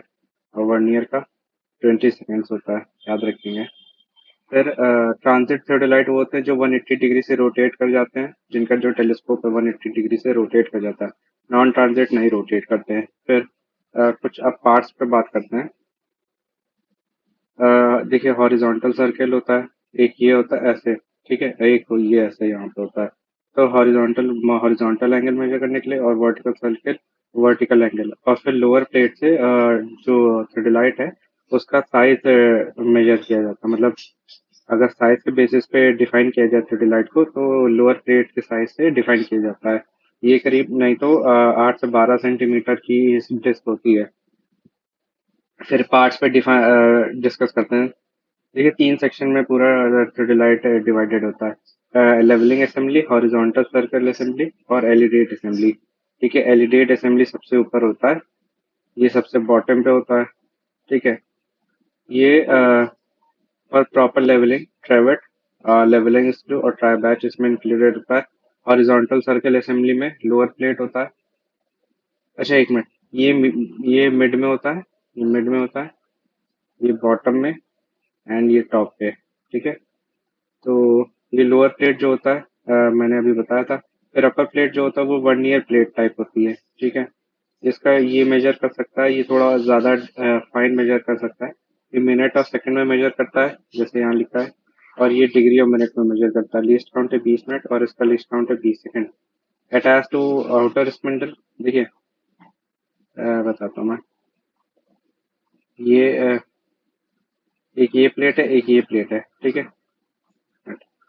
एक ये प्लेट है, एक ये प्लेट है। ये जो होती है ये आउटर स्पिंडल से अटैच होती है, और ये जो होती है ये इनर स्पिंडल से अटैच होती है। ठीक है। यही लिखा है, अटैच टू इनर स्पिंडल। और जो टेंजेंट स्क्रूज होते हैं वो फॉर माइनर मूवमेंट के लिए होता है, जैसे मूवमेंट कम हो ऐसे स्क्रूज जो होते हैं प्रोवाइडेड होते हैं। जैसे हमें फाइन मेजरमेंट करना है तो मूवमेंट कम होना चाहिए ना, तो उसके लिए टेंजेंट स्क्रूज प्रेजेंट होते हैं। फिर एलिडेड असेंबली, ये ए फ्रेम बेस्ड होता है, वर्टिकल सर्किल होता है, इसमें एल्टीट्यूड लेवल ट्यूब होता है। तो स्विंगिंग क्या होता है? स्विंगिंग जो होता है वो हमारा प्रोसेस होता है of turning the telescope in horizontal plane about vertical axis. दो तरीके से होता है, swinging right and swinging left. मतलब राइट से लेफ्ट जा रहे हैं, ठीक है, तो स्विंगिंग लेफ्ट हो गया। और मतलब जिस डायरेक्शन में जा रहे हैं उसी तरफ होता है स्विंगिंग। तो क्या होता है, वर्टिकल हॉरिजॉन्टल प्लेन और वर्टिकल एक्सिस के थ्रू आउट मेजर टेलीस्कोप को घुमाने को कहते हैं स्विंगिंग। फिर फेस राइट, इसमें वर्टिकल सर्कल राइट तरफ होता है। फेस लेफ्ट, इसमें वर्टिकल सर्कल लेफ्ट साइड होता है। वो ट्रांजिटिंग, जिसे प्लंजिंग और वो रिवर्सिंग भी बोलते हैं। इसमें क्या होता है बताया था कि 180 डिग्री से टेलीस्कोप को हॉरिजॉन्टल एक्सिस पे मोड़ देते हैं वर्टिकल प्लेन में। रोटेट कर देते हैं। फिर टेलीस्कोप नॉर्मल क्या होता है, vertical circle is on the left side and bubble is up. जैसे वर्टिकल सर्किल, इधर ये वर्टिकल सर्किल है, ये लेफ्ट साइड है, और यहाँ पे जो ये टेलीस्कोप है उसका जो ये बबल है वो ऊपर तरफ है। ये हो गया टेलीस्कोप नॉर्मल। और टेलीस्कोप इन्वर्टेड क्या होता है, टेलीस्कोप इन्वर्टेड ऐसे होता है राइट साइड, एंड ये जो बबल होता है वो नीचे डाउन साइड होता है। फिर डबल साइटिंग, एक बार टेलीस्कोप नॉर्मल से मेजर करेंगे, एक बार टेलीस्कोप इन्वर्टेड से, ठीक है। दोनों तरफ से मेजर करने को डबल साइटिंग कहते हैं। फिर सेंटरिंग क्या होता है, एक ऐसा ऑपरेशन होता है जिससे स्टेशन जो इंस्ट्रूमेंट है उसे प्लेस करते हैं on the station centrally with the help of plum Bob, ठीक है। और अगर विंडी कंडीशन तो ऑप्टिकल प्लमेट, ये ज्यादा डिफाइंड परफेक्ट होता है। फिर लाइनिंग इन क्या होता है, establishing intermediate points between two intervisible points. Intervisible points है उन दोनों के बीच में, जैसे एक ये पॉइंट यहाँ पॉइंट है, ये दोनों विजिबल हैं, और इसके बीच में हमें एक पॉइंट वो इंटरमीडिएट पॉइंट डिफाइन करना है, तो ये लाइनिंग इन से होता है। फिर बैलेंसिंग इन क्या होता है, अगर इंटरविजिबल नहीं है तो उसमें इंटरमीडिएट पॉइंट्स डिफाइन करने के लिए बैलेंसिंग इन करते हैं। तो लाइनिंग इन एंड बैलेंसिंग इन ये होता है। फिर एक्सेस के बारे में बात कर लेते हैं। थेओडोलाइट की कई एक्सेस होती हैं, इसे मैं बता देता हूँ। इसे आपको पढ़ना तो पढ़ लीजिएगा, नहीं तो मैं बताता हूँ। ये हॉरिजॉन्टल एक्सेस हो गया, वर्टिकल एक्सेस, ये ये वर्टिकल एक्सेस, ठीक। ये लाइन ऑफ कोलिमेशन, एंड ये एल्टीट्यूड लेवल की, और नहीं प्लेट लेवल की, और ये एल्टीट्यूड लेवल की। अभी नीचे डायग्राम है उसमें देखते हैं। बाकी ट्रूनियन एक्सेस हॉरिजॉन्टल एक्सेस को कहते हैं, और वर्टिकल एक्सेस को अजीमुथ एक्सेस बोलते हैं। ये याद रखना इंपॉर्टेंट है। Axis about which telescope rotate in vertical plane, और axis about which telescope rotate in horizontal plane. फिर लाइन ऑफ साइट होती है, line passing through the centre of the cross hair and optical centre of the objective lens, ये line of sight होती है। जैसे ये जो टेलीस्कोप हो गया, एंड देन ये डायफ्राम हो गया, यहाँ पे क्रॉस हेयर्स होते हैं। तो ये यहाँ से यहाँ तक की जो होती है, ये होता है line of collimation in a horizontal, जब टेलीस्कोप हॉरिजॉन्टली वो हो। और यही अगर इसी को लंबा कर दें तो लाइन ऑफ साइट हो जाती है। ये लाइन ऑफ साइट हॉरिजॉन्टल होना नहीं जरूरी, ऐसे भी हो सकती है। फिर axis of telescope, objective lens से आई लेंस तक एक्सेस ऑफ टेलीस्कोप कहलाती है। मतलब एक्सेस, टेलीस्कोप की एक्सेस को कहते हैं एक्सेस ऑफ टेलीस्कोप। फिर if theodolite is properly adjusted, तो हमारी कौन सी एक्सेस किसके परपेंडिकुलर होगी ये देखते हैं। Vertical axis is perpendicular to horizontal axis, ये रहा। देन जैसे ये देखिए देखिए डायग्राम से पता चल जाएगा, ये वर्टिकल हो गई। अब ये आप देख सकते हैं, मैं इसमें समझाऊंगा कैसे कंफ्यूजन हो जाएगा। जैसे यहाँ पे मैं बता देता हूँ डायग्राम डिलीट कर करके, ये axis of plate level and axis of vertical, ये दोनों एक दूसरे के परपेंडिकुलर होते हैं, ठीक है। ये पहला हो गया। फिर लाइन ऑफ कोलिमेशन, ये लाइन ऑफ कोलिमेशन हो गया, एंड वर्टिकल एक्सेस ये भी 90 डिग्री पे होते हैं, ये सेकंड हो गया।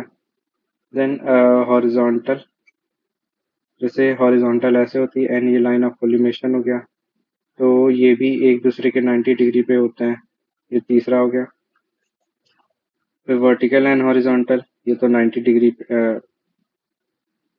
ये ठीक है, ये 90 डिग्री हो गया, फोर्थ हो गया। देन हॉरिजॉन्टल सर्किल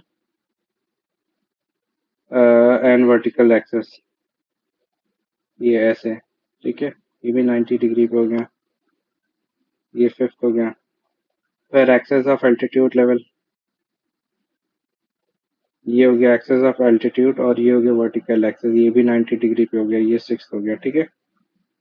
तो नहीं, लाइन ऑफ कोलिमेशन के पैरेलल, ये लाइन ऑफ कोलिमेशन, एंड ये हो गया एक्सेस ऑफ एल्टीट्यूड लेवल, ठीक है। ये दोनों एक दूसरे के पैरेलल होते हैं ना, तो सिक्स हो गया। ये यही पे मैं ये सब समझाया ना, तो ये उसका है। तो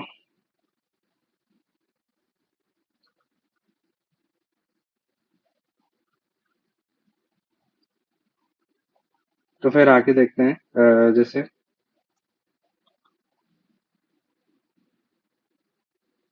कि देखिए बाय चेंजिंग फेस फेस मैंने अभी बताया था क्या, अगर फेस चेंज कर दें कि जैसे राइट को लेफ्ट और लेफ्ट को राइट बना दें तो उससे कौन कौन सी एरर एलिमिनेट हो सकती है। जैसे वर्टिकल एक्सेस हॉरिजॉन्टल हो जाएगी, नहीं हॉरिजॉन्टल एक्सेस वर्टिकल परपेंडिकुलर हो जाएगी वर्टिकल के। देखिए जो पहले लिखा है वो याद रखना इंपॉर्टेंट है क्योंकि पेपर में ऐसे ही आता है। ये क्या हो गया,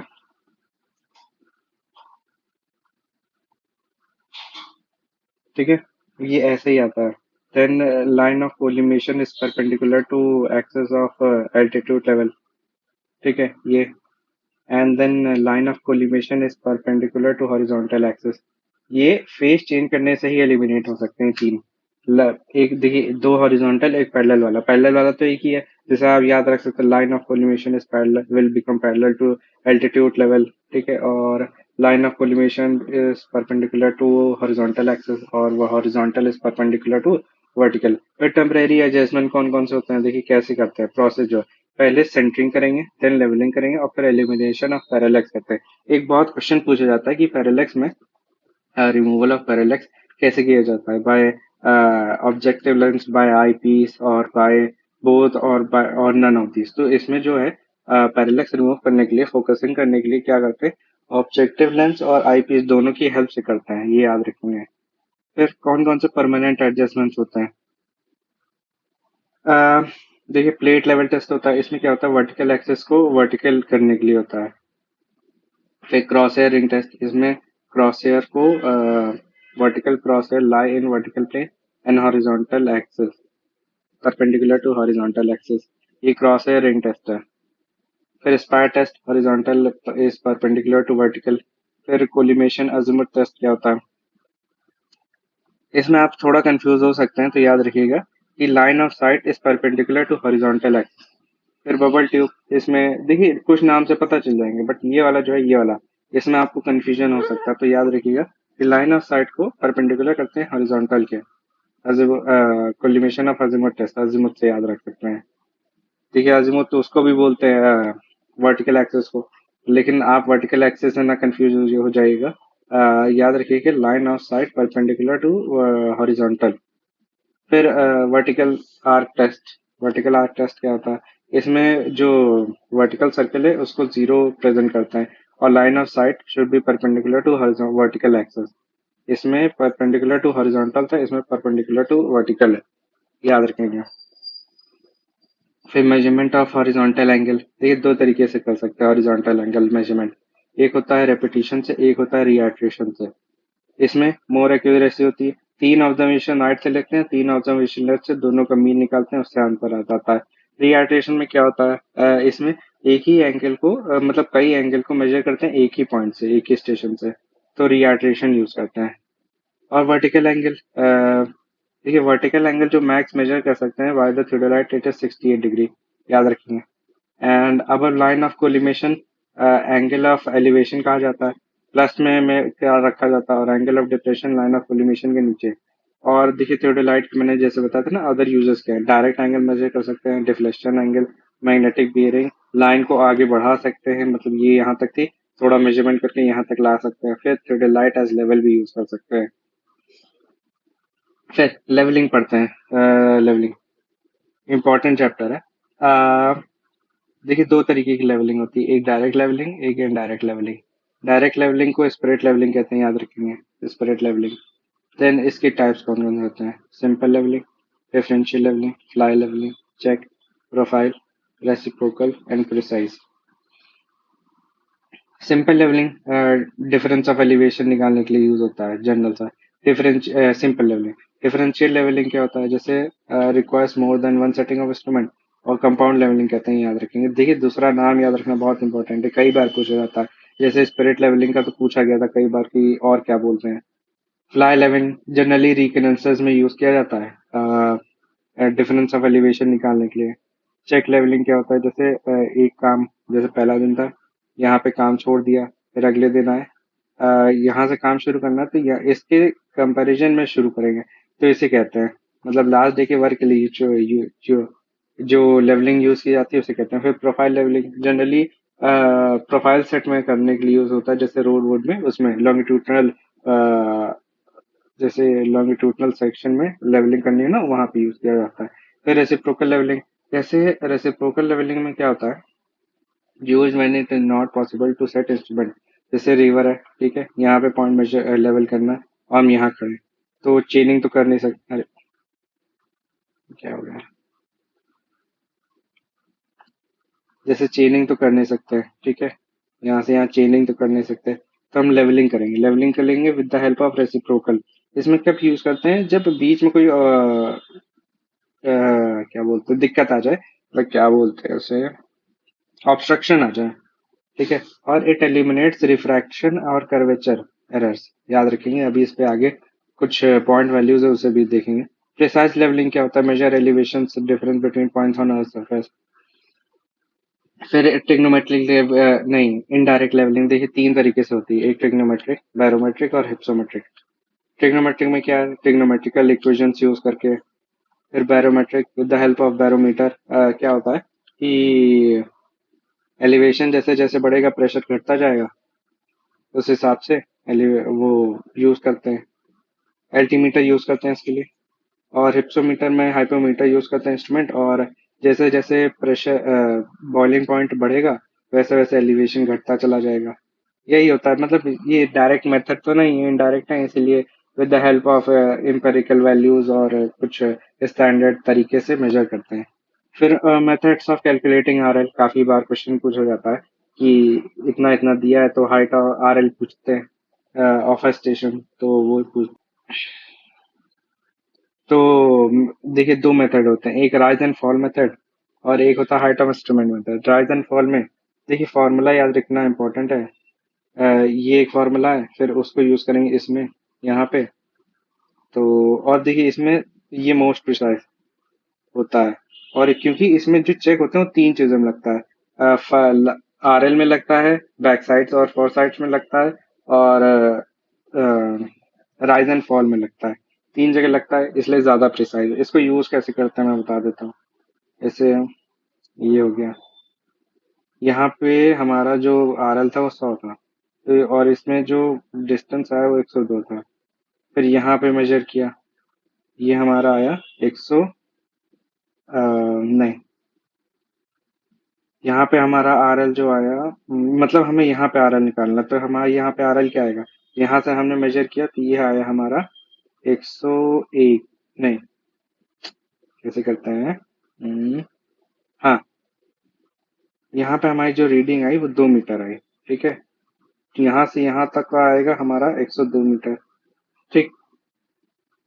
फिर हमने यहाँ मेजर किया, ये हमारा आया 1 मीटर यहाँ पे रीडिंग इस स्टाफ पे, तो यहाँ पे जो हमारा क्या होगा, 102 माइनस 1, तो ये 101 मीटर आएगा, तो हमारा जो यहाँ पे आ रहा होगा वो 101 मीटर होगा, ठीक है। यही फॉर्मूले में बताया है, फिर चेक लगा सकते हैं आप। फिर हाइट ऑफ इंस्ट्रूमेंट मेथड, इसमें क्या होता है, R L at benchmark plus back sight height of instrument, और हाइट ऑफ इंस्ट्रूमेंट को फॉर साइड या इंटरमीडिएट साइड से मेजर कर माइनस कर देंगे, हमारा हाइट ऑफ आर एल निकल आएगा। इसमें कैसे करते हैं, देखो कैसे, ये हो गया, यहाँ पे हम बेंचमार्क मेरा, यहाँ पे 100 मीटर था, यहाँ पे हमने पीछे मेजर किया बैक साइड पे, 1 मिनट, ये हमारा बेंच मार्क है 100 मीटर, ये पीछे मेजर किया हमने, तो ये आया हमारा, जैसे हमें यहाँ का भी आरएल नहीं पता यहाँ का, तो ये हमारा हो गया, और हमें मेजर यहाँ का निकालना है, तो ये हमारा हो जाएगा 101 मीटर, क्योंकि यहाँ पे 1 मीटर का स्टाफ की रेटिंग आई थी, ठीक। यहाँ पे मेजर किया 101 मीटर आया। अब यहाँ पे 101 मीटर की वो है, आ, हाँ, यहाँ पे जो इंस्ट्रूमेंट है वो 101 मीटर पे रखा है, मैं मान के चल रहा हूँ। अब यहाँ पे मेजर किया हमने, तो यहाँ पे हमारा आया करीब 2 मीटर, ठीक। अब 101 को, मतलब ये जो इंस्ट्रूमेंट है, ये वाला जो है वो 101 मीटर पे रखा है। अब यहाँ से ये मेजर करेंगे, तो 101 माइनस 2 जो है ये 99 मीटर, तो हमारी यहाँ पे जो आरएल आएगी वो 99 मीटर की आएगी, ऐसे निकलता है, ठीक है। फिर इस पे चेक देखिए दो जगह लगाते हैं, एक तो बैक साइड फोर साइड पे और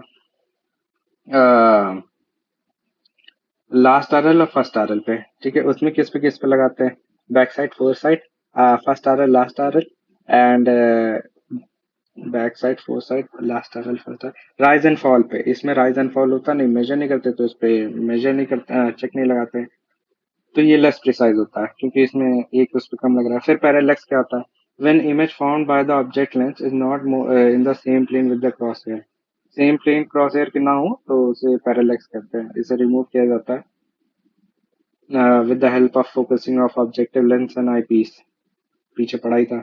फिर कितने तरीके के लेवलिंग स्टाफ होते हैं, ये एक होते हैं टारगेट स्टाफ और एक होते हैं self staff. Target and self, इसमें क्या होता है, जिसने स्टाफ पकड़ के रखा है वही रीडिंग लेता है बाय स्टाफ में, और सेल्फ रीडिंग जो इंस्ट्रूमेंट के साथ खड़ा होता है, सर्वेयर जो होता है, वो लेता है रीडिंग। फिर चार तरीके के स्टाफ आते हैं on the basis of length, solid and holding cum telescope and precise invar precision staff. फिर इंपॉर्टेंट डेफिनेशंस कुछ देख लेते हैं on the basis of levelling, कौन कौन सी यूज होती है। हॉरिजॉन्टल लाइन क्या होता है, टेंजेंशियल टू लेवल सरफेस होता है। देखिए मैं ऐसे बता देता हूँ और डेफिनेशन से याद ना, ये अर्थ सरफेस है, ठीक है। एंड इसके चारों तरफ अगर हम देखें, इसे बोलते हैं लेवल सरफेस, ठीक। फिर इसके चारों तरफ लाइन बनाते हैं इस लेवल सरफेस के, तो लेवल लाइन बोलते हैं, ठीक। अगर ये लाइन ऐसे खींच दें लेवल सरफेस के, तो ये हो जाती है हॉरिजॉन्टल लाइन। एंड अगर यहीं पे सरफेस देख लें, टेंजेंशियल सरफेस, तो उसे हॉरिजॉन्टल सरफेस बोल देते हैं, ठीक। यही मैंने डेफिनेशंस में यहाँ लिखा है, आप पढ़ लीजिएगा। फिर बेंचमार्क पे आते हैं। बेंचमार्क क्या होता है, fix points of known elevation होता है और serve the purpose of finding new RL, ठीक है। एक नोन आरएल ऐसी जगह जिसका आरएल पता हो, उसे कहते हैं। देखिए चार तरीके से डिफाइन की गई है। एक तो जीटीएस के थ्रू, great trigonometrical survey set up by survey of India. फिर एक परमानेंट होती है जो कि पीडब्ल्यूडी बाय द्वारा सेट की जाती है। फिर टेम्परेरी, जैसे आज का काम छोड़ा कल यहीं शुरू करना है, तो उसके बेसिस पे। फिर आर्बिट्रेरी, जैसे ऐसे कोई इंपॉर्टेंट बिल्डिंग्स जो हमेशा रहेंगी वहां पे, तो उसके बेसिस पे लोकलाइज करके आर्बिट्रेरी बेंचमार्क बनाए जाते हैं, जैसे चर्च बिल्डिंग, कोई हाई राइज बिल्डिंग, क्योंकि तोड़ेंगे तो नहीं हाई राइज बिल्डिंग को। फिर रिड्यूस लेवल क्या होता है, reduce level height of any point with respect to the mean sea level और नोन आरएल, जैसे बेंचमार्क है उसके बेसिस पे हाइट ऑफ एक किसी हाइट को मेजर करते हैं। जैसे यहाँ ये बेंचमार्क है 100 मीटर पे, हमें यहाँ की आरएल निकालनी हाइट, तो ये इससे कितना ऊपर है, 101 मीटर ऊपर है, तो ये आरएल हो जाता है हमारा। फिर टर्निंग पॉइंट क्या होता है, ऐसे पॉइंट जहाँ पे इंस्ट्रूमेंट चेंज कर दिया जाता है, मतलब उठा लिया जाता है ना, उसे कहते हैं turning point. Generally for side और बैक साइड पे करते हैं। फिर बैक साइड क्या होता है, एसएससी जे में क्वेश्चन पूछा गया था कि बैक साइड को और क्या कहते हैं, तो आप याद रखिएगा कि इसे प्लस साइड कहते हैं। देखिए कंफ्यूज ना ये होइएगा कि बैक साइड है तो पीछे साइड लेते हैं तो माइनस होगा, ये सब प्लस साइड कहते हैं, इसे याद रखिएगा, ठीक है। फर्स्ट रीडिंग होती है that is taken after setting, और फोर साइड क्या होता है, माइनस साइड होता है। क्रॉस हेयर्स, देखिए हैशटैग पॉइंट्स हैं, cross hairs are fitted in the front of telescope, इसे याद रखेंगे। And mean sea level set up by survey of India Mumbai में, considered for average of 19 years, इसे याद रखेंगे। जो बेंचमार्क है या मीन सी लेवल है, उसे सर्वे ऑफ इंडिया द्वारा सेटअप किया गया था इन मुंबई। फिर sensitivity of bubble tube check करते हैं कि कैसे निकलता है। देखिए इसकी जो फॉर्मूला है वो आप याद रखिएगा, 412 अपॉन आर, और ये सेकंड में होगा, ये सेंसिटिविटी का फॉर्मूला है, इसे आप याद रखिए, 412 अपॉन सेकंड अपॉन रेडियस, और सेकंड में आंसर आता है जो सेंसिटिविटी होती है।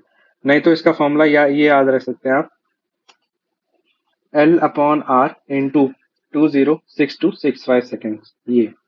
बाकी सब बेकार है, आप इसे याद रखिए। बाकी अगर स्केल पे निकालना तो S/N/L, लेंथ L जो है हमारी लेंथ है, S है जो हमारा स्केल है, N जो है number of division into 206265 seconds.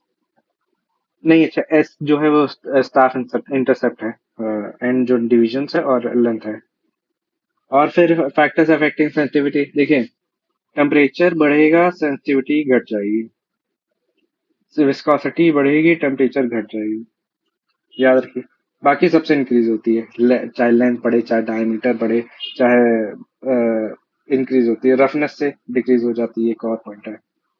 फिर आगे पढ़ते हैं, देखिए जैसे मैंने बताया था ना, करेक्शन जो लगाते हैं रेसिप्रोकल लेवलिंग के थ्रू इन रिफ्रैक्शन, इन अर्थ के रिफ्रैक्शन एंड कर्वेचर की वजह से, तो उसका जो फॉर्मूला होता है देखिए, जो कर्वेचर है, कर्वेचर से नेगेटिव लगती है पहली बात तो करेक्शन।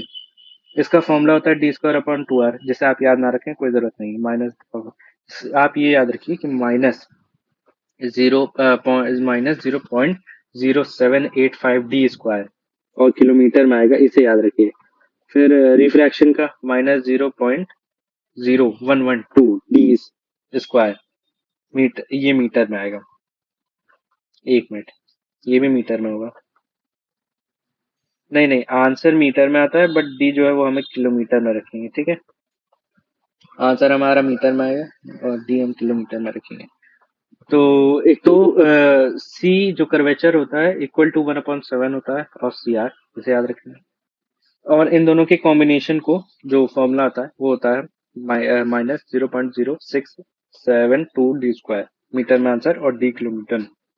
फिर विजिबल हॉरिजन की वजह से जो डी निकलता है, डी मतलब जो length of reading, height of instrument जो आता है, वो d इक्वल टू 3.85 √h होता है। अगर दोनों तरफ से मेजर करेंगे तो प्लस कर देंगे d1 प्लस d2, जिसका फॉर्मूला होता है, देखिए आप बेसिक से याद रखिए, 3.85 root H.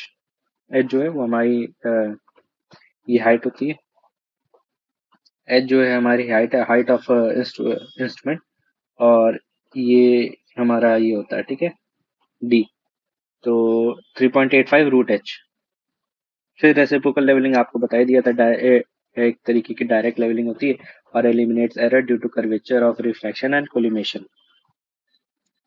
Curvature due to curvature and refraction. Difference देखिए कैसे निकलता है, इसका जो फॉर्मूला होता है, फॉर्मूला याद रखिएगा, A1 minus B1 plus A2 minus B2 upon 2, ठीक है, ये फॉर्मूला आप याद रखिएगा। लेवल डिफरेंस, इसका क्वेश्चन आया था रिसेंट में, मैं आपको दिखा दूंगा क्वेश्चन। फिर जो लेवलिंग इंस्ट्रूमेंट है उसके पार्ट जो होते हैं, एक तो ऑब्जेक्टिव लेंस, आई पीस, डायफ्रम, हॉरिजॉन्टल क्रॉस है और वर्टिकल क्रॉस है। देखिए ऑब्जेक्टिव लेंस जो बना होता है, देखिए उस जो फ्रंट साइड होता है वो फ्लिंट, नहीं, जो बैक साइड होता है वो फ्लिंट ग्लास से बना होता है और ये कॉन्वेक्स शेप का होता है। जो फ्रंट होता है वो नहीं, अच्छा मैं गलत बता रहा हूँ, सॉरी। जो फ्रंट होता है वो डबल क्राउन ग्लास से बना होता है। अरे सॉरी, फिर कंफ्यूजन हो रहा है। हाँ, ऑब्जेक्टिव लेंस, देखिए डिफेक्ट कॉल्ड एबरेशन, इसका जो डिफेक्ट होता है एबरेशन, एबरेशन क्या होता है अभी आगे चल के पढ़ते हैं। जो फ्रंट लेंस होता है ये डबल कॉन्वेक्स लेंस होता है, मेड ऑफ क्राउन ग्लास। पहली बात तो क्राउन ग्लास से बना होता है फ्रंट ग्लास, और डबल कॉन्वेक्स लेंस होता है। जो बैक ग्लास होता है वो कॉन्वेक्स लेंस होता है, और ये होता है फ्रंट ग्लास, ठीक है, बैक ग्लास फ्रंट ग्लास और फ्रंट ग्लास क्राउन ग्लास।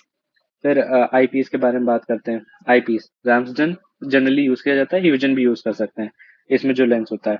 और ये जो होता है ये एक प्लेनो कॉन्वेक्स लेंस होता है ऑफ इक्वल फोकल लेंथ। फिर डायफ्राम क्या होता है, ये देखिए पहली बात तो ईयर पीस के पास होता है और इसमें क्रॉस हेयर्स कंटेन होते हैं। फिर हॉरिजॉन्टल हेयर जो होता है वो हॉरिजॉन्टल स्टाफ से रीडिंग लेने में हेल्प करता है। और वर्टिकल क्रॉस हेयर क्या होता है, जो इंस्ट्रूमेंट है उसको वर्टिकली हेल्ड, मतलब ओवर द स्टेशन वर्टिकल है कि नहीं, ये पता करने के लिए होता है। फिर टेलीस्कोप में कौन कौन से डिफेक्ट होते हैं, देखिए एक होता है क्रोमेटिक एबरेशन, इसके एब्सेंस को एक्रोमेटिज्म कहते हैं। इसमें क्या होता है, डिफरेंट कलर्स फॉर्म हो जाते हैं नियर द इमेज। फिर स्फेरिकल एबरेशन क्या होता है, फोकसिंग प्रॉब्लम होती है स्फेरिकल एबरेशन में, और इसका जो एब्सेंस होती है इसे अल्पनेशन कहते हैं, अपलेनेशन। ठीक है। फिर कई तरीके के लेवल्स होते हैं, जैसे जिसमें जो डंपी लेवल है वो सबसे फेमस है, डंपी लेवल। ये पहली बात तो प्रिज्मेटिक कंपास के साथ आता है। ठीक है। Several adjustments are made from one point, flat terrain के लिए यूज होता है। फिर वाई लेवल, वाई लेवल क्या होता है, एक वाई लेवल के स्ट्रक्चर पे होता है, यहाँ पे रखा होता है जैसे ये हो गया, और इस पे रखा होता है। तो ये ऐसा इंस्ट्रूमेंट होता है। फिर टिल्टिंग लेवल क्या होता है, देखिए 4 डिग्री तक टिल्ट हो सकता है, और फ्लाई लेवलिंग में यूज होता है, याद रखेंगे टिल्टी लेवलिंग। फिर ऑटोमेटिक लेवलिंग क्या होता है, इसमें कंपनसेटर होता है, वो एक ऑटोमेटिक इंस्ट्रूमेंट होता है, ऑटोमेटिक लेवलिंग है होती है, इसमें सेल्फ अलाइनिंग होती है और मोर प्रिसाइज होता है। फिर कशिंग लेवल क्या होता है, इसमें क्या होता है, इंटरचेंज हो जाता है, आईपीएस ऑब्जेक्टिव लेंस दोनों इंटरचेंज हो जाते हैं। फिर कूक्स लेवल, रिवर्सिबल लेवल क्या होता है, ये डंपी लेवल और वाई लेवल का मिक्सचर होता है। डंपी लेवल और वाई क्या बोलते हैं, क्रूक्स। इसमें लाइन ऑफ साइट रोटेट हो जाती है। फिर टाइकोमेट्री पे आते हैं। टाइकोमेट्री क्या होता है, theodolite that can measure vertical and horizontal angle by angular means, contouring map and plans में यूज किया जाता है। Transit theodolite fitted with stadia diaphragm. Transit theodolite है, जिस ट्रांजिट थियोडोलाइट कौन सा होता है, जिसमें रोटेट कर सकते हैं 180 डिग्री के थ्रू टेलीस्कोप। उसमें स्टेडिया वायर्स लगा दो, तो स्टेडिया डायफ्राम, तो टाइकोमेट्री बन जाता है। इसका जो फॉर्मूला है वो डी इक्वल टू के एस प्लस सी होता है। Multiplying constant F upon I होता है, और additive constant F plus D होता है, और के इक्वल टू 100 होता है जब एनालिटिक लेंस लगाते हैं। ये क्या होता है, अभी बात करते हैं। देखिए सबका एक एक, जो एफ क्या है, आई क्या है, ये ऐसे इससे देखेंगे। यहाँ पे हमने इंस्ट्रूमेंट रखा, यहाँ से मेजर किया, दो रीडिंग आई, इन दोनों के बीच के डिस्टेंस को एस कहते हैं, इसके बीच के डिस्टेंस को डी कहते हैं, एंड यहाँ से यहाँ तक के डिस्टेंस को डी कहते हैं, और ये जो एंगल है ये अल्फा है। ठीक है। और एस जो निकलता है वो S3 - S1 से निकलता है, और ये जो एंगल है इसे स्टैडी एंगल कहते हैं। और ये जो आई होता है, ये इसे इंटरसेप्ट बोलते हैं, याद रखेंगे। ये क्रॉस हेयर्स के जो होते हैं ना, उसमें कहते हैं। देखिए वर्टिकल और हॉरिजॉन्टल क्रॉस हेयर ऐसे हुआ, लेकिन स्टैडिया क्रॉस हेयर्स ये होते हैं मुझे।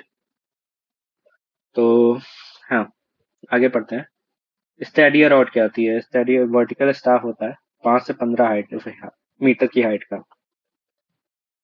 फिर telescope used in trigonometric serving, 3 तरीके के यूज होते हैं, एक एक्सटर्नल, एक इंटरनल, और एक होता है एक्सटर्नल एनालिटिक लेंस, जिसका एडिटिव कांस्टेंट मल्टीप्लाइंग कांस्टेंट जो होता है वो 100 हो जाता है। इसे स्टेडिया थियोडोलाइट कहते हैं, जो सिंपल एक्सटर्नल होता है। फिर जो एक्सटर्नल एनालिटिक होता है उसे पोरोज टेलीस्कोप कहते हैं। एंड इंटरनल तो बता दिया, analytic telescope has additive constant 0 and is convex lens between object glass and diaphragm. Electric lens जो होता है वो एक कॉन्वेक्स लेंस होता है, मल्टीप्लाइंग कांस्टेंट 100 कर देता है इसे लगाने से। और एरर जो होती है इंस्ट्रूमेंट में वो 1 in 1000 की होनी चाहिए, और मैग्निफिकेशन जो प्रोड्यूस करता है वो 20 से लेकर 30 मीटर तक होता है। फिर मेथड्स ऑफ टाइकोमेट्री, कितने तरीके से टाइकोमेट्री की जा सकती है, on the basis of Stadia, मतलब स्टेडिया वायर्स। देखिए एक होता है स्टेडिया मेथड, एक होता है टेंजेंशियल मेथड। जो स्टेडिया मेथड है वो फिक्स क्रॉस हेयर और सब्सटेंस मेथड कहते हैं। नहीं, फिक्स्ड हेयर और स्टेडिया मेथड, और जो मूवेबल हेयर और सब्सटेंस मेथड, इसे ये बोलते हैं। और टेंजेंशियल मेथड में क्या होता है, जब डायफ्राम में स्टेडिया हेयर्स ना हो।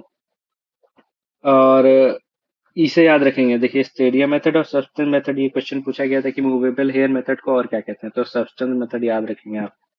फिर एक फॉर्मूला होता है, ये वाला, बस ये वाला भी याद रखिए, बस और कुछ ना याद रखिए, कि लाइन ऑफ साइट जब इंक्लाइन हो और स्टाफ हेल्ड वर्टिकल हो, जैसे ये है ना ये, और स्टाफ वर्टिकल हेल्ड हो, तो ये फॉर्मूला जो है वो के कॉस स्क्वायर थीटा प्लस सी कॉस थीटा, इसे याद रखेंगे। ये डिस्टेंस का फॉर्मूला, के कॉस स्क्वायर थीटा प्लस सी कॉस थीटा, इसे याद रखेंगे। और एक ये दोनों फॉर्मूला सेम है, तो इसे याद रखिए, बाकी आप छोड़ सकते हैं। एक बार क्वेश्चन पूछा गया था एसएससी जीए में शायद, उसमें आया था।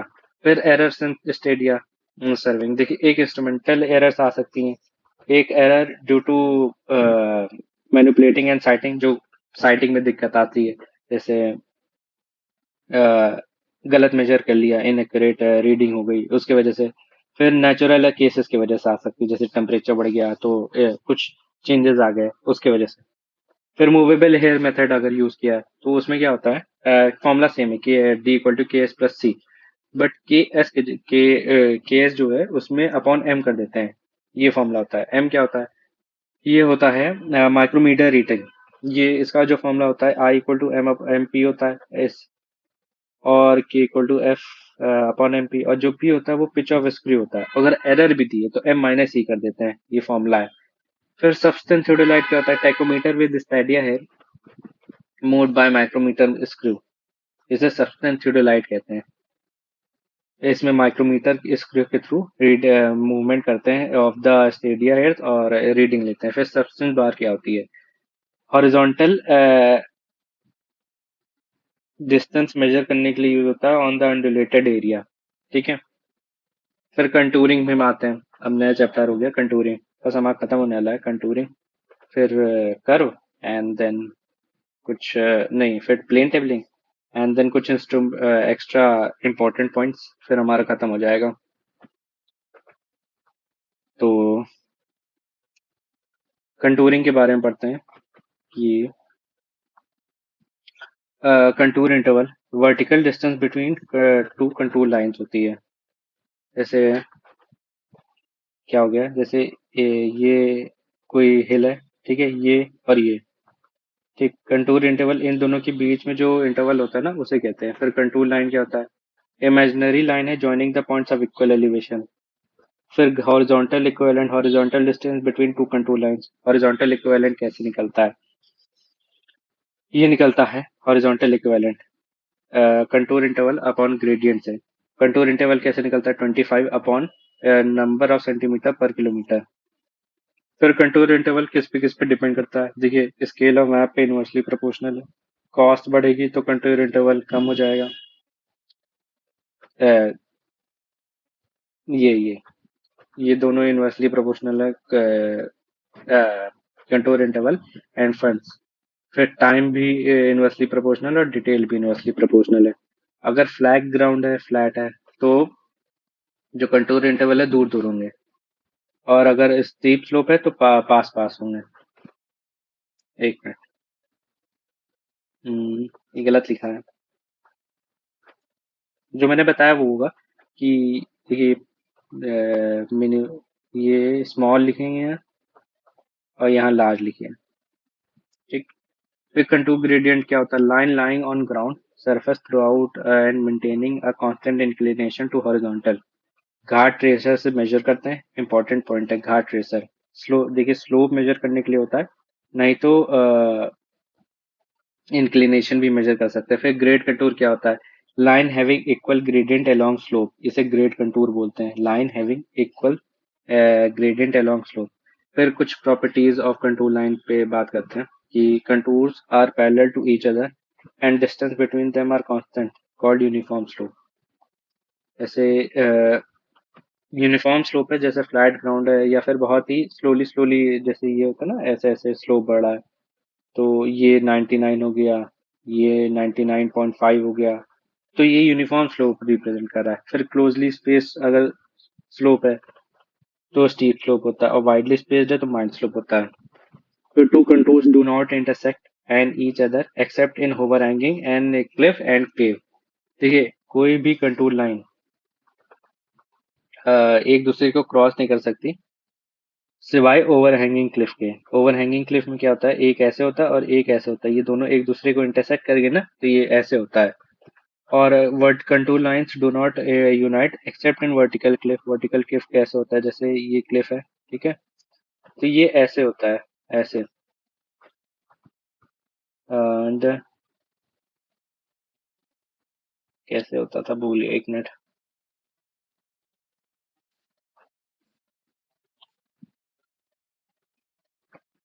अरे आप डायग्राम जाके चेक कर लीजिएगा, वर्टिकल क्लिफ में यूनाइट कर जाती है, ठीक है। फिर हायर एलिवेशन में रिप्रेजेंट हिल करता है, और लोअर एलिवेशन जैसे इनर साइड ऐसे होता है ना, ये 100, ये 100 हो गया, ये 101 हो गया, ये 102 हो गया, तो अंदर साइड अगर कम हो रही है तो ये डिप्रेशन शो करता है। फिर वाटर शेड लाइन और रिज लाइन हाईएस्ट पॉइंट होता है, ये यू शेप का होता है और कॉनकेव होता है अपसाइड। और वैली लाइन क्या होता है, इसे थाल वेग लाइन भी बोलते हैं, ठीक है, थाल वेग लाइन। लोएस्ट पॉइंट होता है, वी शेप होता है और कॉन्वेक्स अपवर्ड होता है। फिर जीरो कंटूर लाइन, ये काफी एसएससी जी में काफी बार क्वेश्चन पूछा गया था। तो जीरो कंटूर लाइंस क्या होती हैं, ये कोस्ट लाइन को रिप्रेजेंट करता है। फिर direction of steepest slope is along the shortest contour distance, ये पॉइंट बहुत इंपॉर्टेंट है। Direction of steepest slope is along the shortest distance between contour. फिर सैडल क्या होता है, lowest point of the valley होता है बिटवीन टू पीक्स, जैसे एक पीक ये एक पीक ये, यहाँ पे जो लोएस्ट पॉइंट होता है उसे सैडल कहते हैं। फिर method of contouring, direct method, इसमें क्या होता है, contour to be plotted actually traced on ground. फिर इनडायरेक्ट मेथड होता है, इनडायरेक्ट में तीन तरीके के मेथड होते हैं, method of square, method of cross section और टैकोमेट्री मेथड। टैकोमेट्री मेथड जो होता है वो हिली एरिया में यूज किया जाता है, काफी बार क्वेश्चन पूछा गया है। फिर कंटूर मैप किस लिए यूज होता है, देखिए जैसे कहीं एक्सकेवेशन करना, उसका वॉल्यूम निकालने के लिए, वाटर स्टोरेज या वाटर रिजर्वायर का एरिया निकालने, वॉल्यूम निकालने के लिए वहां पे यूज करते हैं। फिर कर्व के बारे में पढ़ता हूँ।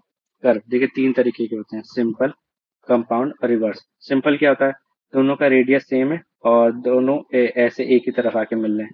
कंपाउंड में क्या होता है, दो अलग अलग रेडियस पर डायरेक्शन सेम है, उसे कहते हैं कंपाउंड कर्व। फिर रिवर्स कर्व क्या होता है, रेडियस सेम या डिफरेंट हो सकता है और डायरेक्शन तो डिफरेंट है ही, उसे रिवर्स कर्व कह देते हैं। फिर डिग्री ऑफ कर्व, देखिए on the basis of chain distance जो मेजर किया जाता है 30 मीटर चेन से, जो डिग्री ऑफ कर्व रेडियस को डिग्री ऑफ कर्व में कन्वर्ट करने के लिए 1720 अपॉन डी होता है, डी जो है हमारा डिग्री है। और अगर 20 मीटर चेन है तो 1146 अपॉन डी होता है। देखिए कर्व में कुछ सिलेक्टेड फॉर्मूला आप उसे पढ़ लीजिए, जैसे मिड ऑर्डिनेट का फॉर्मूला ये वाला, इसमें आर ब्रैकेट 1 - कॉस डेल्टा बटे 2, ठीक है। डेल्टा क्या है हमारा, ये डिफ्लेक्शन एंगल होता है, ये लिखा है, ठीक है। और इसे वर्साइन ऑफ कर्व भी बोलते हैं, मिड ऑर्डिनेट को वर्साइन ऑफ कर्व, याद रखेंगे। फिर apex distance R sec delta बटे 2 - 1। और लेंथ ऑफ लॉन्ग कॉर्ड, इसका फॉर्मूला होता है 2r साइन डेल्टा बटे 2। और length of curve pi R delta बटे 180। और टेंजेंट निकलता है आर tan डेल्टा बटे 2। देखिए फॉर्मूलाज याद रखना बहुत इंपॉर्टेंट है। फिर ये कुछ डायग्राम, ये पॉइंट ऑफ टेंजेंसी होता है, ये पॉइंट ऑफ नहीं, ये पॉइंट ऑफ टेंजेंसी होता है, पॉइंट ऑफ कर्वेचर होता है। ये कर्व हमारा, ये बैक टेंजेंट है, ये फॉरवर्ड टेंजेंट है, ये इसे मिड ऑर्डिनेट कहते हैं, ये एम, ये लॉन्ग कॉर्ड हो गई हमारी, ठीक है। ये फॉर्मूला याद रख सकते हैं, यूज नहीं होता इतना बट देख लीजिए। देन प्लेन टेबलिंग पे आते हैं, आखिरी पार्ट है प्लेन टेबलिंग। देखिए प्लेन टेबल में किस लिए यूज होता है, देखिए इजी प्रोसेस होता है, टेम्परेचर से ज़्यादा फ्लक्चुएशन नहीं होती है, बट ट्रॉपिकल कंडीशन में यूज़ कर सकते हैं, वेट कंडीशन में जहाँ बारिश वारिश हो रही हो वहाँ टेबल लेके पहुंच जाए, वहाँ नहीं यूज़ कर सकते। तो प्लेन टेबलिंग होती है। देखिए सेट ऑफ इंस्ट्रूमेंट्स इसमें बहुत सारे लगते हैं, ये इसका एक ड्रॉबैक है बस। बाकी प्लेन टेबल का जो साइज होता है वो 16:50, 17:60, 100:75 और 16:45 है। ठीक है, ये वाला हटा दीजिए, ये याद रखिए, ये वाला याद रखिए। जॉनसन टेबल का साइज जो होता है वो 17:65 होता है, 75:60 होता है, याद रखेंगे। बाकी आती तो कई कई तरीके की, बट 75:60 आप याद रखिए। फिर कौन कौन से इंस्ट्रूमेंट यूज होते हैं, प्लम बॉब यूज होता है फॉर सेंटरिंग, एलिडेड होता है for sighting, spirit level for levelling, trough compass for aligning magnetic meridian, terming for U shape structure होता है, ऐसा होता है चिमटे जैसा, रोटी पकड़ने वाला जो चिमटा होता है वैसा। वो क्या होता है, जो ग्राउंड पे पॉइंट है उसे ड्राइंग शीट पे लाने के लिए यूज होता है। प्लेन देखिए एलिडेट दो तरीके के होते हैं, एक प्लेन एलिडेट और एक होता है telescopic alidade. Telescopic hilly areas में यूज किया जाता है और प्लेन नॉर्मल कंडीशंस में यूज किया जाता है, ठीक है। फिर टपरे जो एडजस्टमेंट करते हैं, देखिए बाकी इंस्ट्रूमेंट्स में, थियोडोलाइट, एक्रोमेटिक, इन सब में इंस्ट्रूमेंट्स में सबसे पहले करते थे हम लोग नहीं, उसमें सबसे पहले करते थे सेंटरिंग देन लेवलिंग। लेकिन इसमें जो होता है, पहले लेवलिंग करते हैं देन सेंटरिंग करते हैं। आप याद रखिएगा, सिर्फ एक ऐसा इंस्ट्रूमेंट है जिसमें लेवलिंग पहले करते हैं। ओरिएंटेशन करता है putting plane table in some fix points direction so that line represent certain direction on the plan. जैसे टेबल को ऐसे ओरिएंट कर सकते हैं या फिर ऐसे ओरिएंट कर सकते हैं, ऐसे ओरिएंट कर सकते हैं, ऐसे या ऐसे या ऐसे, ठीक है। तो ये ओरिएंटेशन होता है, मतलब ऑन द बेसिस ऑफ किधर मेजर करना है उधर ओरिएंटेशन करते हैं। फिर मेथड ऑफ ओरिएंटेशन देखिए, तीन तरीके से ओरिएंटेशन कर सकते हैं, ट्रफ कंपास से, बैक साइटिंग से और रिसेक्शन से। रिसेक्शन सबसे प्रिसाइज पार्ट है, ठीक है। ट्रफ कंपास लेस एक्यूरेट है। रिसेक्शन भी तीन तरीके से कर सकते हैं। पहला है मैकेनिकल मेथड जिसे ट्रेस पेपर मेथड बोलते हैं, फिर बेसल मेथड जिसे ट्रायल एंड एरर, ट्रायल नहीं ग्राफिकल मेथड बोलते हैं, फिर लीमैन मेथड होता है जिसे ट्रायल एंड एरर मेथड बोलते हैं। ठीक है, तीन मेथड होते हैं, मैकेनिकल, देन मैकेनिकल या फिर जिसे बोलते हैं ट्रेसिंग पेपर मेथड, और फिर बेसल मेथड जिसे ग्राफिकल मेथड कहते हैं, एंड लीमैन मेथड जिसे ट्रायल एंड एरर मेथड कहते हैं। फिर मेथड्स ऑफ प्लेन टेबलिंग, देखिए प्लेन टेबलिंग के चार मेथड्स हैं। पहले तो ट्रफ कंपास हो गया, देन रेडिएशन इंटरसेक्शन और इंटरसेक्शन ट्रेवर्सिंग और रिसेक्शन। रिसेक्शन इसमें भी यूज होता है, बट इसमें चार तरीके से वो प्लेन टेबलिंग की जाती है। 3 point problem, 2 point problem, compass method and back रे मेथड। देखिए रेडिएशन मेथड पढ़ लेते हैं। देखिए कुछ इंपॉर्टेंट पॉइंट्स हैं इसमें, वन स्टेशन की रिक्वायर होती है और सबसे ज्यादा कंट्रोल पॉइंट्स यहाँ पे डेवलप होते हैं, इसमें याद रखिए मैक्स कंट्रोल पॉइंट्स डेवलप होते हैं। ये क्वेश्चन आया था इसलिए मैं बता रहा हूँ रिसेंट में। और स्मॉल एंड ओपन एरिया के लिए यूज करते हैं। फिर इंटरसेक्शन, इसमें एनी इनएक्सेसिबल कोई पॉइंट हो और दो डिफरेंट स्टेशन से रिक्वायर होता है और हिली एरिया में यूज किया जाता है। फिर traversing method, when large area and number of station to be mark, error corrected by graphical method, और एक रफ मेथड होता है। रिसेक्शन मेथड, जब कोई नया स्टेशन मतलब बनाना हो ना, उसमें यूज करते हैं। ये कहाँ गया ये, न्यू इंस्ट्रूमेंट स्टेशन सेट करने के लिए तीन मेथड होते हैं। 3 पॉइंट प्रॉब्लम जो होती है, देखिए 3 पॉइंट प्रॉब्लम में तीन तरीके के जो मेथड होते हैं जो अभी पहले बताया था, जो कि मोस्ट एक्यूरेट मेथड है। उसमें भी अलग अलग on the basis of precision define किए। देखिए पहली बात तो तीन, उसके बाद बारे में बात करते हैं। पहला हो गया ट्राई, बहुत कंफ्यूजन होता है, ट्रायल एरर मेथड जिसे लेमैन मेथड कहते हैं, बेसल मेथड जिसे ग्राफिकल मेथड कहते हैं, और फिर आता है मैकेनिकल मेथड जिसे ट्रेस पेपर मेथड कहते हैं। इसमें जो ट्रायल एंड एरर मेथड ये सबसे प्रिसाइज्ड होता है। ये इसमें 3 पॉइंट प्रॉब्लम में 3 पॉइंट लोकेटिंग पॉइंट्स होते हैं, 2 पॉइंट प्रॉब्लम में 2 पॉइंट होते हैं। कंपास मेथड क्या होता है, रफ वर्क के लिए यूज होता है for small area. Back red method थोड़ा बेटर होता है, कंपास से लार्ज एरिया के लिए यूज किया जाता है। देखिए लेमैन रूल क्या कहता है, लेमैन रूल जो अभी था ना ट्रायल एंड एरर मेथड, कि if triangle of error is in great triangle, ठीक है, then instrument station is inside triangle of error. Then और दूसरा पॉइंट क्या है, if triangle of error is out of great triangle, then instrument station is out of triangle of error. ये दो points है, ये इनके प्रिंसिपल है, ये मैन के द्वारा दिए गए हुए, इसे याद रखेंगे। फिर देखिए प्लेन टेबल का एक मोस्ट इंपॉर्टेंट फायदा होता है जो वो सेंटरिंग और ओरिएंटेशन इसमें सेम कर सकते हैं, जिसमें इसमें मेजरिंग और प्लॉटिंग एक साथ कर सकते हैं। Major source of error in plane tabling जो होता है वो एरर इन सेंटरिंग होता है, ठीक है। 2 पॉइंट्स प्रॉब्लम जो होती है ये ज्यादा लेबर इंटेंसिव होता है, और 3 पॉइंट प्रॉब्लम में मिडिल पॉइंट अगर नियरेस्ट टू प्लेन टेबल है और स्ट्रेंथ गुड है, तो मिडिल पॉइंट को नियर रखा जाता है प्लेन टेबल के, स्ट्रेंथ जब गुड है। और अगर स्ट्रेंथ बैड है तो जो ग्रेट सर्किल है उसके पास जो इंस्ट्रूमेंट है उसी को ही मिडिल से पॉइंट मान लिया जाता है, ठीक है। फिर मॉडर्न इंस्ट्रूमेंट के बारे में बात कर लेते हैं। देखिए ईडीएम जो होता है, इलेक्ट्रॉनिक डिस्टेंस मेजरमेंट कहते हैं इसे। तीन तरीके के होते हैं डिस्टेंस मेजरमेंट, डीडीएम, ओडीएम और ईडीएम। जो ये तो ऊपर बता ही दिया था। डीडीएम होता है डायरेक्ट डिस्टेंस मेजरमेंट और ओडीएम होता है ऑप्टिकल डिस्टेंस मेजरमेंट। एक एक सेकंड की वो होती है, क्या बोलते हैं, लीस्ट काउंट, शुरू में बताया ही था। और डीडीएम जो होता है वो सूटेबल डिफिकल्ट टेरेन के लिए नहीं यूज होता है। ओडीएम की रेंज 150 मीटर तक होती है और ईडीएम की 100 किलोमीटर तक, काफी ज्यादा होती है ना। और रेडियो विजिबल लाइट्स और इंफ्रारेड यूज करते हैं। देखिए रेडियो माइक्रोवेव के बेसिस पे टेलरोमीटर इसका एग्जांपल है, विजिबल लाइट के बेसिस पे geodimeter, and on the basis of infrared waves जो कि 100 किलोमीटर तक मेजर कर सकता है, उसे वाइल्ड डिस्ट्रोमैट एग्जांपल है इसका। EDM is based on phase difference between transmitted and reflected electromagnetic waves। जैसे ये लाइट गई फिर वापस आई तो इसके बेसिस पे जो इसका प्रिंसिपल है काम करता है। स्मार्ट स्टेशन क्या होता है, EDM के साथ जीपीएस लगा होता है। नहीं टोटल स्टे नहीं नहीं हाँ, टोटल स्टेशन के साथ जीपीएस लगा होता है। Measure horizontal vertical and slope. फिर कुछ इंस्ट्रूमेंट कौन कौन से इंस्ट्रूमेंट होते हैं, उनके बेसिस पे क्या उनसे मेजर किया जाता है उस पर बात करते हैं। प्लेनीमीटर, प्लेनीमीटर से अनड्यूलेटेड एरिया मेजर किया जाता है। सेक्सटेंस से क्या मेजर किया जाता है, एंगुलर डिस्टेंस मेजर किया जाता है। Clinometer tangent, difference in elevation, subtense bar, horizontal distance in अनड्यूलेटेड।